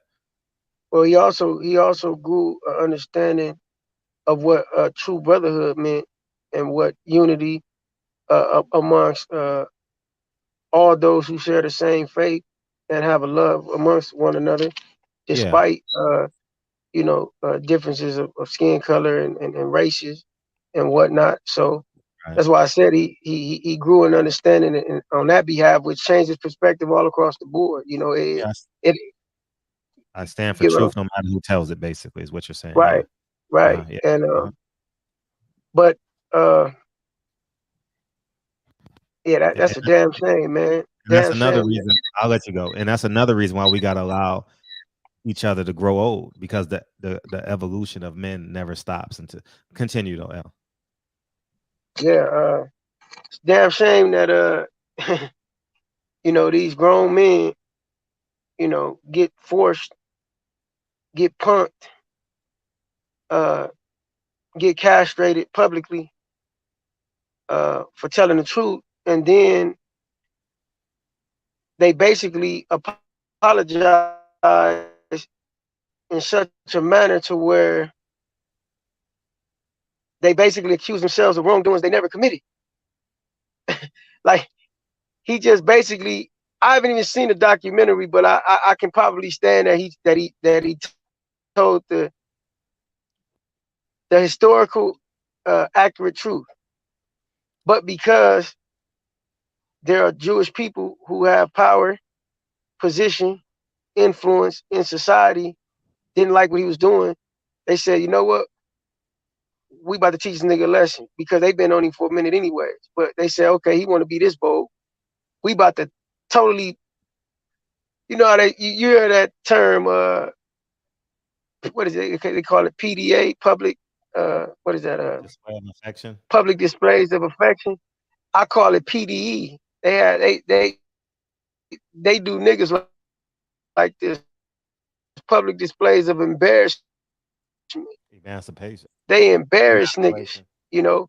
and they let you be the one to take the lead in doing so. That shit is disgusting. What I just seen, and what you just read that he said, man, that shit is disgusting. Kyle, go Well, ahead, let me man. say this. This is these motherfuckers. See, this is what I'm saying, man. This is why, man, fuck out of here, man. You know what I'm saying? These motherfuckers, man. See, this is why you gotta be your own man. This is why you gotta be your own man. You know what I'm saying? Whether Anthony sell lemons to everybody, at least he's his own man. You know what I'm saying? So can't nobody tell him what to do. You know what I'm saying? If he want to sell lemons to everybody out there, he can sell them. You know what I'm saying? Kyrie Irving, bro, come on, man. I mean, that's some soft shit. As soon as you get suspended, man, you ain't even apologize for not getting vaccinated. But you're gonna apologize for this shit, man. Come on, man. Fuck out of here, dog. And it's the thing. You just doubled down on it, and now you doubling off of it. These motherfuckers, man. Well, my question to you would be is why is someone so mad that you as a melanated man want to be more than a Negro, a black, a colored, a African American? What makes somebody so mad that you say, well, hey, I'm tracing my heritage and maybe I'm not a nigga. Maybe I'm not an African American. Maybe I'm not a colored. Maybe I'm not these things. But then you get mad because of that. Hey, see, I read the definition of anti-Semitic today, and it was only 2 fucking words, man. Hostile and some other shit. So well, you read the updated version, brother. Go read the 19, I think it's 1825 version of Semitic, and it has nothing to do with them people. It has more to do with you. So you can the earlier versions are about you. It's not about them. I'm just telling you what it so means. you can't be anti-Semitic because it's talking about you. But see, this is what I'm trying to let people. This is the thing about it, right? This is the thing that really grinds my fucking gears. If you believe something, then believe that shit. Don't try to change your mind now because the money involved, nigga. Stand on what you see. That's why I like. See, that's Abdul Mahmoud Abdul. That's why I liked him. You know what I'm saying? He stood on what he believed in. He got throughout the league. He could still he could still play ball. That's why I got love for him. But you talking about the point guard, right? Chris Jackson was his name when you were a kid. Yeah, man, that boy was bad. Yeah, but he cost him everything. But he stood on what the fuck he believed. What's his name, bro? He used to play for the Bulls. Hodges. Craig Hodges. Hodges stood on what he believed in. Dog, he could shoot the ball. He could shoot the 3 out the man. He could have signed with any goddamn body, man. Give me a fucking break. 3-time champion in a row. So my thing is this, bro. 3-point champion. You know, this is my thing, man.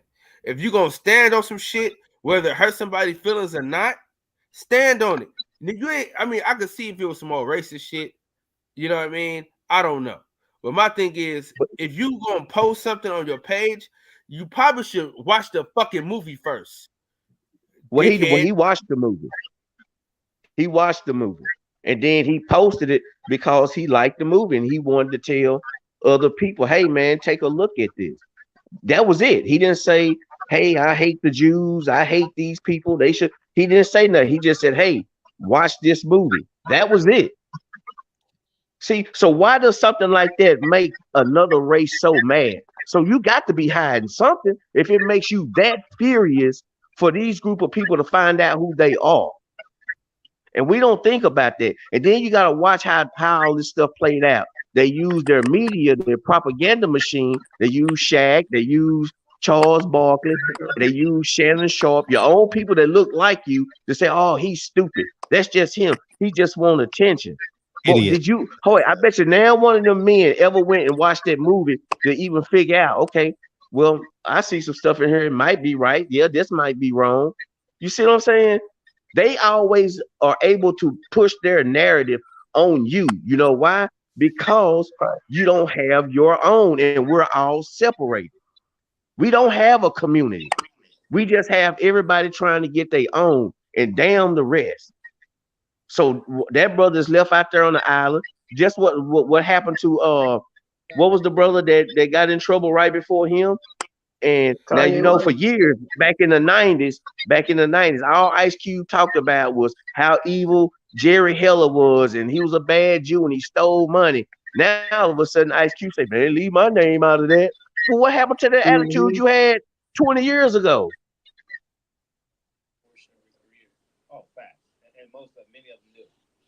Yeah. Yeah, man. It's I'm just glad I'm out of the matrix, man. I don't even need to fight these fights, man. You know what I mean? Like I could just be, oh well, another one down. You know what I mean? It has literally no impact on me. You know what I Yeah. mean? I remember I used to be so invested in this shit. I'm so divested from this shit, man. You know what I mean? You got to run 10 miles for me to run with you, man. You know what I mean? At this point, you know what I mean? You literally got to run a marathon. Because the dog. nigga gonna leave you standing on the island by yourself. Exactly. Like Exactly right. Like people that really got influence and power, you know, these niggas gonna sell out for that dollar every single time. So it's like, man, how much are you really for me, or how much you really for us? How much you really for this cause?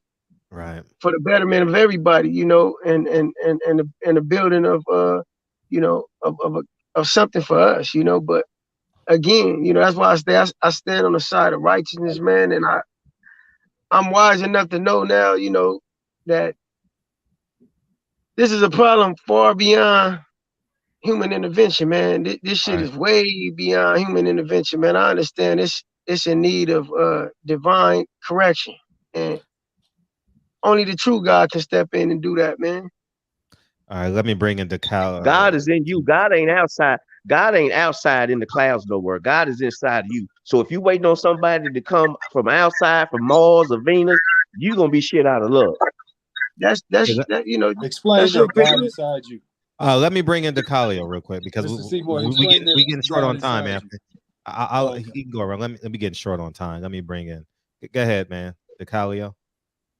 DeCalico. Yo, what's going on, brothers? Hey, what's up, bro? Nah, you know, just wanted to you know, build with some intellectual brothers. You know what I mean? Well, you found two of them. Found two of them. Well, I guess I just pulled up, so I ain't even hear the foolishness. Oh nah, we go. What you got?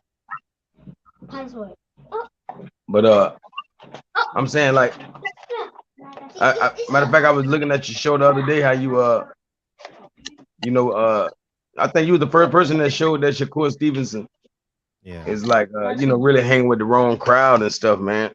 I'm really concerned about him. For real. And like, I know you be going at the Nation of Islam. I'm not a Nation NOI member or nothing, but I'm just saying, I had posed the question, could the NOI save Shakur like they saved Cassius? You know, I'm just wondering, because that brother needs some help. You know, he got to get the hell away from these streets. I know that. Yeah. Well, I mean, his Cassius, also known as Muhammad's wife, said they didn't save him. He actually left. You know what I mean? So he you know, he wasn't in the Nation, and he got out in the 60s. You know, but he was suspended, never got back in. Dang. Mm-hmm. Yeah, they were robbing him. His wife said it. They were robbing him. The one thing they did help him with, they gave Elijah Muhammad gave him 300,000. I got to release these interviews. I got all these on interviews, so I got to release them at some point. Elijah Muhammad gave him $300,000 when he was suspended. Yeah. For the draft. Wow. Gave him 300,000. And then when he was doing the tours at the colleges, stuff like that. Dang. He was basically giving him back his own money. Yeah, not even only a third, maybe a third of it. You know what I mean? Yeah. If that, yeah, you know. Yeah, and I believe that was the interest that they had in Ali. You know, it wasn't to protect him; it was because he was young, he was vulnerable, and they seen a cash cow in him. You know, and that's just my personal opinion, because that's true what Fred said. He did leave. You know, and you know, that was evident just from what he said about how his relationship with Malcolm X had dispersed, and what that had become. You know, he was even to the day of his death, he was in regret of that. God, I wish we had a show tomorrow. Y'all inspired the show. Anyways, go ahead. I'm going to dinner with the family. I'm sorry. I want to do a show on this topic. Go ahead, El. Seymour, you mentioned something about God being in us. Yeah, he is in us. And you know, he resides in us. We created in his image. You know, I know a lot of people in this world today don't believe in God. You know, people say, oh, I don't want to get too spiritual. I don't want to get too religion. I don't want to talk about God, man. Well, I'm going to tell you like this. I want two things to be done away with. And I'm quite sure every human can agree with this. I want death to be done away with, and I want to see my dead loved ones. There's only one being in existence, whether you believe in it or not, or whether it's to be true or not. But I'd rather give faith and hope in that, because I know for a certainty there is no man that can do away with death and bring back my dead loved ones. If you know the man that can do it, or you yourself can do it, since you're godlike, show me, and I promise you, I'll render service and praise to you unimaginable and to the highest extent.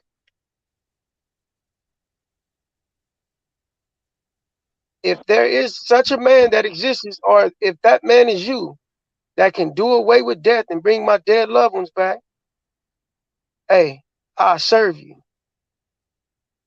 Bro, what are you talking about, man? You might need to go to sleep, bro. No, I just told you what I'm talking about. I just told you what I'm talking about. If you don't understand or you don't want to answer, just say I you don't don't have the understand. I don't know capacity what to I don't understand. understand what you're saying, because you try to come off as, you know, that you just real smart dude, but you keep making some dumbass statements, bro. Again, listen. We two men. I never disrespected you, brother. I'm sorry if I came But off if I you disrespected you. disrespected me by making a dumbass statement. Okay, listen, Seymour Brown. I'm gonna tell you again. I never disrespected you.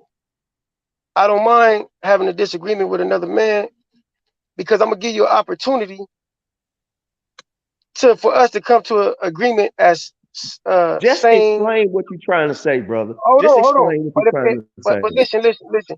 I'm telling you like this. Don't disrespect me, because there's two ways disrespect against amongst men happen. We can talk it out, or we can touch each other. I don't want to have no physical altercation with no black brother, but I don't want nobody disrespecting me, especially if I'm not leading with disrespect. So Say don't what you got to disrespect me. say, man. Man, say what you got to say. Stop all If you go, that.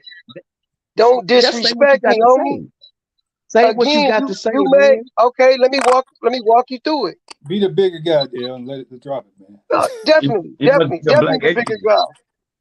Listen, you made mention that what I was talking about when I mentioned God, that if I'm waiting for that, I'll keep on waiting. I made a reply to say that a lot of people don't believe in God, and they believe God resides in a fleshly man. He does reside in us. We are created in his image. But me as a human being, I want two things done away with. And I'm quite sure every human on this earth and every human that ever existed feel the same way. I want two things done away with that plagues humankind. I want death to be done away with, and I want to see my dead loved ones. Are you with me? If So there's any what's man that you the know, if there is any man that you know that has the power to do this, or Says if you a you god. yourself is that man, I will praise and I will serve you. Yeah, So exactly. what do they got to do with the statement that I made, that God is within? Jesus said the kingdom of God is within you. So what they got to do Because with In me you stating said about this is a another direct, man this bringing is your a loved direct, ones? this is a direct counter to you saying Oh, if bro. you waiting for somebody to appear to save you, then you gonna keep waiting. Do you You recall are. that? Yeah, you are. Have you known have you read the Bible before? Did God come down on the cloud to save the people of Israel to go into Jericho, or did he tell them to walk around there 12 times and the walls would fall? Did he come down and Listen, I'm gonna make them give my fall, or did the faith. people do I'm gonna give my faith it? Answer to the the question, Creator. brother. Answer the question. Listen, Answer the question. I'd like to hear this. Explain about the God in you, though. Explain that so we can forward the conversation. If you could just tell us what you mean by that. What I mean by go that ahead, is Simon. Jesus said that the kingdom of heaven is within you. You keep looking outside in the heavens. God is not out there. He's already in you. So what are you looking outside of yourself for when he's already there in you? That's not hard to understand. We looking for God is miracles. in you. What do you mean? You didn't hear? How? Well, if you don't know what I mean, brother, then it's over your head. Brother, life is in you. Yeah, that's what's in you. Brother God, but that's about it.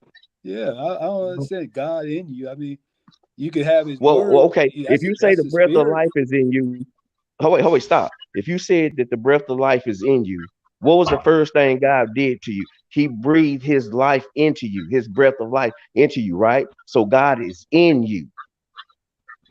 What do you think God is? On Jupiter? What do you think God is? What do you think God is at? Well, hold on. Let's just deal with what you said right here. What do you think God is at? Hold on. Because can you answer the question? Hold on, brother. I answered your question. Can you answer my question? Let's deal with what you just said. You said you talking about the Spirit of God in you, right? And he says when that spirit comes out of you, you die.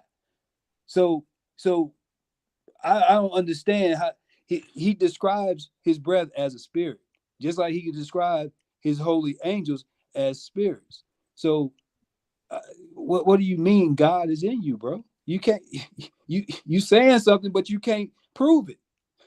The Bible proves it. It says it. Jesus said that the kingdom of heaven is within.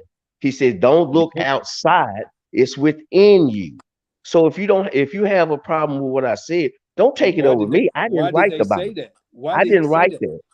Hold up. Because God is within you, because the people were waiting on God as if God was coming on this cloud or something. He keep trying to tell you God is within. We keep looking for, see, the problem with our people is we're looking for Jesus to come back on this magical horse and buggy. No, see, that's an excuse not to do anything. That's the excuse not to do anything. Bro, we don't want to do nothing. We want other people outside of us. We want white people to feed us. We want Indians to clothe us. You see what I'm saying? We want other people to tell us what to do every day on our job because we don't want to do nothing. Hey, brother, do you believe in as above, so below? What is that? That's okay. So no, what you saying? Apocrypha. It's an apocrypha. Yeah, that's one of the books. Brother, as within, so without. Is no one without the other. Yo, what's good? It's as within, so without, brother. It's the yin and yang. It's the same thing, brother. So I'm saying you can't take, but you can't just say God is only in you. You can't say God is only in what I'm saying. It's as within, so without. You got to have the word of God. That's the only thing that can No. Explain what you just said. Explain what you're trying to say. Just like you have God within, God is also outside of you. Without is it's without you and it's with you. What are you trying to say, brother? God is everywhere. God is only everywhere. have a piece of God. God is everywhere. You said, do I know who God is? Complicate what I said. Let me explain. God is within each individual. God is within each individual. Can you grab that concept? Can you grab that concept? So how you know as above, so below, but you don't know as within, so without, brother? It's so simple. That's like oxygen is within you, right? It's as within you, as is within you is also without you, brother. That means outside of you. Oxygen. Wow. So you saying God? God is in the guy who brother, you're right. You're right. Let's not argue about that. I'm gonna go after y'all. Let's let it go, brother. Let's let it go. Let's let it go, bro. All right, let's go around. We're gonna we'll give our closing remarks. Hey Fred, can I start? Yeah, you can get. It's 9:30. It's gonna take 30 minutes to get the closing remarks. Go ahead. Go ahead. What El was trying to say is Don't put all your faith in men. Put your faith in God. That's all he was saying, bro.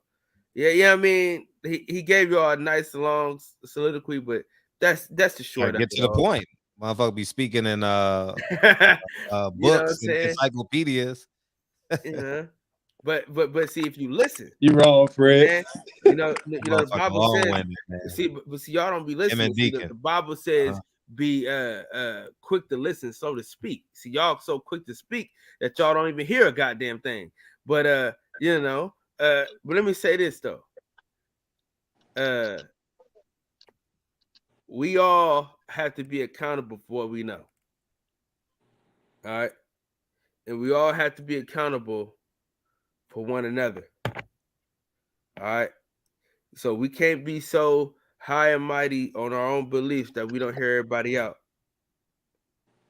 So everybody got to be able to hear everybody out. You can't be so high on your horse, you know what I'm saying, that you can't step down to give your homeboy a drink of water. You understand what I'm saying? So that's all. That's all I got. I would tell everybody get that, and we'll go from there. But I just want to let everybody know what L was meaning. You know what I'm saying? He took the scenic route. Go ahead. Yeah. Go ahead, Mr. Henderson. Yeah. So, Anthony, you said you sell cars for what they're worth, right? Can you provide me a link to what you got? I'm in the market for a vehicle. So if you could provide me with a link. I told you I don't deal with retail anymore, but if you got your financing together, you got cash, I could buy a car for you. You just have to send me a deposit.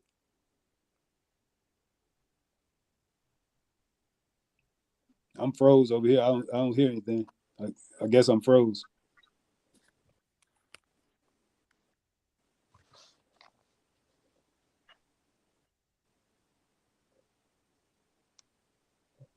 I guess he's gone. His fault. Go ahead, Anthony. You can give your closing remarks since you're up. Man, I guess we done went somewhere everywhere tonight. Right, we sure did. The last thing I was trying to get was God in you. I guess I didn't quite follow him on that. I wanted him to expound on that, but maybe next time. So everybody decides to go around the world and not get to the goddamn point. You could have just said that, man. Y'all got the arguing for nothing. I was never arguing. I was just asking questions. Oh man, you and Seymour just all right. I wasn't arguing with Seymour. I was asking questions. No, me and him didn't argue. Me and him didn't argue. Me and him, I didn't have nothing against him. Yeah, I was just trying to get understanding. But yeah, I want to go back, and just look at some stuff. I'm gonna find that podcast or whatever with Deontay Wilder. I want to hear him say that, and hear the context of it and see what's going on there. But other than that, man, I thought it was a good show. Y'all know how I am about it. I'm a little stickler for the, how these presumptuous things that that's being said. So that's kind of where I came in the show at. But everybody's definitely entitled to their opinion, and But other than that, man, great show. I enjoyed it. No, it was a good show. Thank you. Y'all have a good night. All the time. Brother. All right, peace. Ooh. The Calico, what's up, man? What you got? No, I'm gonna just leave it as saying that. And welcome to the show, man. Thank you for coming through. Come by Sunday to Thursday. Thank you. Dog. Yeah, I think it's like the second or third time I've been on your panel, or at least I called in or something. You know what I mean? Welcome home, then. For sure. And I'm just saying that we are a microcosm of the macrocosm. Like basically, I was saying what both of them were saying. Right. You feel me? Like bringing both together, but the brother felt a little conflict, like I was just against him.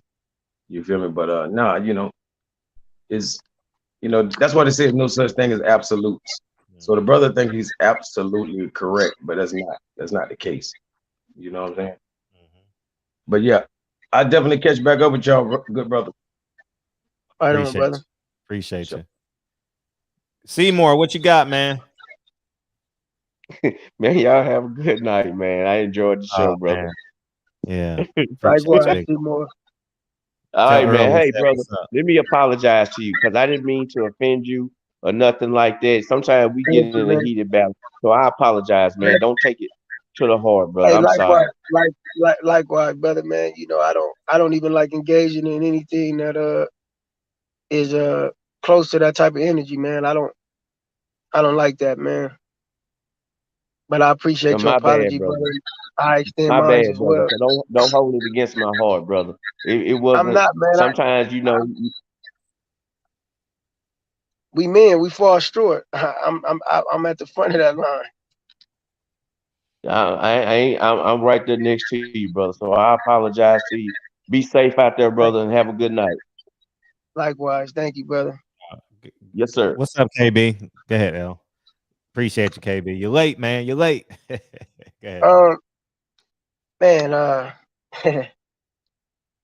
quite the discussion piece, man, on many levels, man, and quite challenging, man. But I can it's been a recurring thing that I've been dealing with, and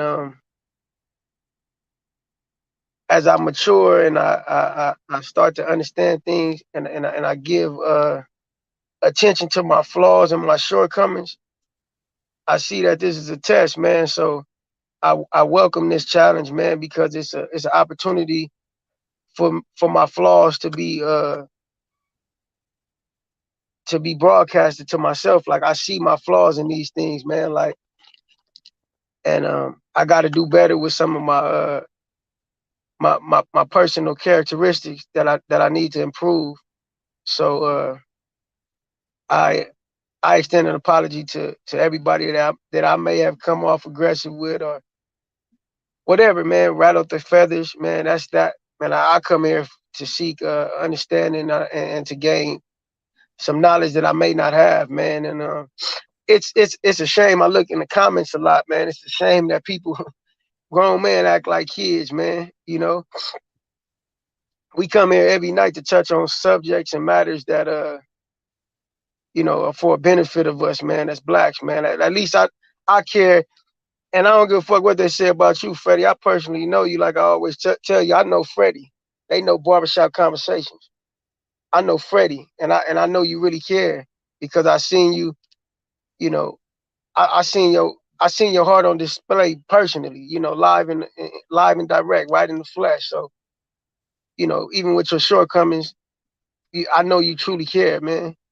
And I love you for that, man, and I appreciate you. And I'm wore out the last 2 nights, man. I ain't gonna even lie to you, man. But again, like I said, it's a reflection of my flaws as well. So I appreciate everybody on the panel that came in tonight, man. And again, I apologize. I appreciate you, Cal, man. For gelling that point together for me, man, because you did it with a lot more finesse, man. But I appreciate y'all, man. I love y'all. Y'all have a good night, man. I appreciate you, dog. Indeed. Oh, Kyle. So go ahead, Kyle. You appreciate you, L. Appreciate everybody that came through. I want to just put a button on this. You see how disciplined I was? I waited to the end of the show, and is it still here? Damn, it's gone. Well, let me. Okay, I wanted y'all to see this. Floyd Mayweather had a guarantee. He had a 6-fight guarantee. It was a $300 million deal. If you don't remember, it started with Robert Guerrero. It was a 6-fight deal with Showtime worth $300 million. And I want to also show you guys him and Logan Paul. All right, I want you guys to see the Floyd Mayweather. See, because Floyd Mayweather guarantee, Floyd.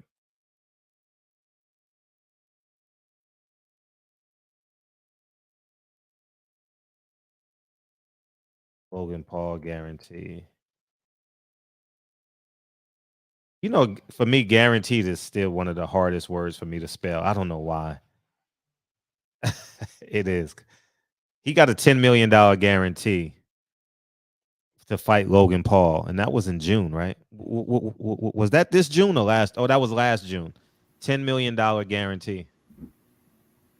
So when people saying Al don't give guarantees and this and that, y'all better wake the fuck up. Canelo. Let's go to Canelo. I just want to bring that point home because there's a lot of conversation. Maybe I'll do a separate video tomorrow or something. Maybe tonight. I don't know. Depends on how I feel. Canelo guarantee.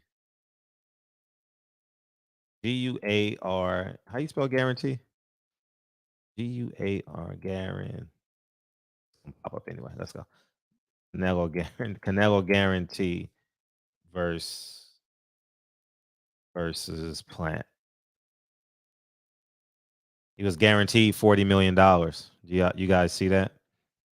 Guaranteed $40 million. I thought Al and Steven Espinoza don't give out. See, you understand what I'm saying? The game that they playing, like it's just asinine that they playing. They playing with us. As Blue Blood say, facts over feelings. Floyd got a guarantee. Canelo got a guarantee. Caleb Plant got a guarantee. But Earl and Bud don't get guarantees with an upside. That's all I'm saying. Thank you, dog. I don't know why I always think guarantee got 2 R's, but it's 2 E's. You know, I do it all the time, you know. So, but Kyle, what's up, man?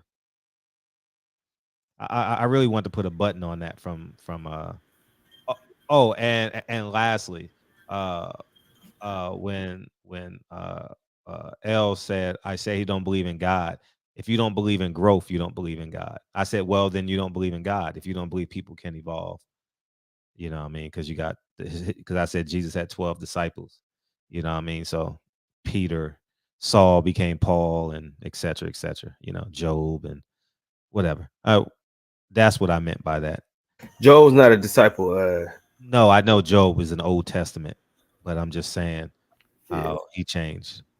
You got John, Peter, Mark, Matthew. Yeah, I know all the books of the New Testament. But go ahead. All right. As long as you know. Yeah, man. Another great show. It was a good show. You know, I had a great fucking time, man. You know what I mean? And dude, me, Dr. Fuller, and my main man, Deacon 305, man, we had a great show today on my channel. We got the build, and if anybody could go to the 7th hour of that live. 7th hour? You got to cut that up. Hey, you got to cut it up so people can watch it. Yeah, Niggas ain't making it to the 7th. The thing about it is, like, the same how I feel about Mex is the same I feel about Dr. Fuller, right? Once you know somebody's story and what they've been through, you kind of understand them, and you kind of take them how they are and why they are the way they are. You know what I'm saying? So that was the great part, is because, you know, you get to the bottom of why people are the way they are. That's one of my things that I like to do. That's why I like to do documentaries and shit, like, because you get to see why is he the way he is? You know what I'm saying? Like, why does he feel the way he feels? And, you know, being in the military and him being able to be smarter than everybody, right? And still not be able to get to where he needed to get to because the color of his skin. You know what I'm saying? And that's why he feels like the way he feels as it pertains to the oppression of people that look like him. You know what I'm saying? You know, so I start to understand. You understand more once you start getting in deep into why he pushes education so hard, because in order for him to get ahead in the field that he was in the military, he needed education. You know what I'm saying? And so while everybody was having fun, having a good time, he was busting his ass at the schoolhouse. You know what I'm saying? At the local universities and things like that. So once you get a man's story, you know what I'm saying, you understand his history, then you kind of understand. Like, okay, now I understand. So when we thought he was just bragging about what he accomplished, it was really to give hope. You know what I'm saying? Because that's the only way he knows how to give it. So once you learn, you kind of understand people, and that's that. But it was a great show, man, and this was a great show. We got some great news, but it kind of proved Bud to be right in a sense, because it's happening next year. Caleb Plant and David Benavidez, and Right. and David Benavidez isn't fighting this year. He's fighting Right. next year, so maybe the money wasn't there like we thought it would be. Right. And everybody's gotten guarantees except Earl Spence and Terrence Crawford. Hey, Champion Hart. Hey, my bad, Fred. Hey, Champion Hart had me fucked up today, right? So you know, I always say, like, I'll take Mex over 10 black people that I've met, right? That I just don't give a fuck about, like how they are. You mother gonna say because I have self-hate, man? I was like, what? he thought he was trolling. I said, man. Well, I mean, you always go with your inner circle, man. I don't give a fuck what color they are. Well, you gonna choose a random black person versus a white person you've been down with for 20 years. Yeah. No, he was like, he said he was like, man, that's self-hate. I was like, nigga, what? I said, hold on. And I went through like I went through the whole thing. Yeah, I know. And he was like, man, I'm trolling. Shit, yeah. But I just want you guys to take this with y'all, man. I have shown y'all Conor McGregor got a guarantee, Logan Paul got a guarantee, Floyd Mayweather got guarantee, Canelo got guarantee, Caleb Plant got guarantees. Everybody getting guarantees except Terrence Crawford and Earl Spence. That tells you something right there. You have all the answers you need. And if you're lying, if you don't want to believe it, man. The truth is the truth. Someone's gonna do it. Someone's watching this that's gonna do a video on this, man. But it's just sad, man, that people are getting in the way of this fight and they throwing roadblocks in and being the author of confusion. It's not healthy for us, man. Oh shit.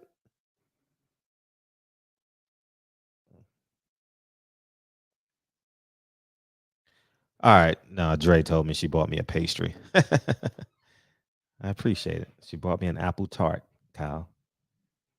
This wasn't awesome. These last 2 nights has been really fulfilling. Actually all week, dog. It's been really fulfilling. We missed Halloween because we had an impromptu Halloween party. And but outside of that, I think we've been rolling, dog. Great show, great content. I think everyone in the chat. I think y'all for having enough mustard to come in here and be vulnerable, from L on down to Deacon to Mex and everybody else, man. I truly appreciate y'all. And I like this show a lot. So I wish we could have a show tomorrow, but the family, we go to dinner on Fridays to kind of recalibrate ourselves. And so we'll be going to dinner tomorrow night. And but I really want to do a show on like the evolution of man. I want to use like, Muhammad Ali, Malcolm X. Maybe if nothing pops off this weekend. Is there a fight this weekend, Kyle? Yes, sir. 2 good ones. We got David Morrell getting down. Oh, we got Soto Ramirez fighting Bivol, so we good. Oh yeah, damn. Even though I'm not on, I will see if I watch it. I don't know if I'm watching. That's a De La Hoya fighter, right? Yeah. Yeah. I haven't watched one in a long time, but I'll but I don't know. I'm tired of fighting that fight anyway, so maybe I'll watch it. Since no one came with me. Anyways, man, what fight are you talking about? You said Bivol is fighting. He's fighting but I don't give a fuck. No. You said you might go in there by yourself because don't nobody want to come. No, I was talking about just the Golden Boy issue. But anyways, man, that's it. No, it's so far gone. That's just I just like bringing it up because it's one of my talking points. Listen, we watching it, but I ain't buying the shit. No, that's not what I'm saying. No big deal. No big deal. Oh well, yeah. I mean, but listen, I wasn't on YouTube back in them days, though. It's fine. I had a YouTube channel back in them days. All right. And you wasn't in slavery back in the days neither. You wasn't in the civil rights movement either. No, I'm Anyway, saying like as far as like to ride with you, to go with you, to and these women's fights, box, to do all that no shit. big deal. I ain't worried about that. And Nah, nigga, it is a big deal because if it no, wasn't, you it's wouldn't have not. brought it up. No, it's not a big deal. It's just a stump speech that I give. You know how you got a politician that says the same thing in every city he goes when he's running for office? It's one of my stump speeches. You know what I mean? You can't do that, You know what I mean? Whenever it comes up, no, I'm not emotionally attached to it like I project on in the videos. But whenever it comes up, like Earl Spence brought it up, it reminds me. So I just re-say the same video. You know what I mean? In more newer terms. You know what I mean? But yeah, man, it is what it is. Shit. Yeah. So People Hernandez is in the building. I appreciate y'all, man. Hernandez. Y'all have a safe weekend, man. And man, damn, it's don't let Thursday, huh? It's Thursday. Yeah, don't let these celebrities get to you, man. You know what I mean? We got Kyrie Irving who apologized. Kanye's crazy. Kyrie apologized. Jay Prince and his team is involved in the murder. Another rapper dead. Meanwhile, I posted 14 people got shot at a Halloween party, and none of that shit got reposted. I said a little 8-year-old boy got killed in Philadelphia. Nobody reposted that shit. Man, we are celebrity whores. Celebrity whores. I've been fighting this shit since COVID. You know what I mean? And but it is what it is. You know, let's pray for the rapper's family. You know, fuck it. Fuck the 447 people that done died before him in Philadelphia. They not as valuable as because they not as rich. You know, I mean, that's why I said, man, this people think it's just the people out there killing us. No, it's your silence. Your silence is part of the problem too. If you don't say that, you agree. But that's a whole nother show. That's a whole nother show for a whole nother day. And this was awesome. Thank you guys, man. What 5-star restaurant we going to tomorrow, Fedro? Who? What 5-star restaurant we going to tomorrow? Oh, I'll tell you Sunday. I'll tell you Sunday. You know. Oh yeah, my bad. Yeah. I don't want people knowing where I'm at. I forgot, man. You are who you are. You know what I mean? Yeah, man. And I'm a self-defense guy, so I'm not putting myself or my family in that position. Nah, nigga, you don't even go to fucking 7-Eleven at night. So I don't. You know what I mean? Taco Bell, nigga. No, I take the beautiful women. We do 5-star dining once a week. You know what I mean? And you know, it's just for us to recalibrate and be in a safe environment. You know what I mean? It is what it is, man. And Kennedy, like you know, and Lincoln, he's on a date. Not really on a date, but I'm teaching him the formalities of walking on the outside, opening up the doors, be a gentleman, you know what I mean? And you know, stuff like that. So, and it's a great environment to do it in. So yeah, don't go nowhere at night. Only thing that should be open at night is your bathroom and your woman's legs. That's it. Everything else is. What about the refrigerator? That definitely should be closed. You know that shit. Even though I'm about to go open it and get. No, I'm not opening it. No, I am about to get some more water. So I am. No orange juice and pistachios, nigga. I can't drink the orange juice no more because I had tonight because I had Skittles. So I can't take sugar on sugar. You know, that shit tastes nasty. You know what I mean? Anyways, love y'all. I got to have salt with it. But I already had 2 bowls of pistachios today. Love y'all, man. Peace, y'all.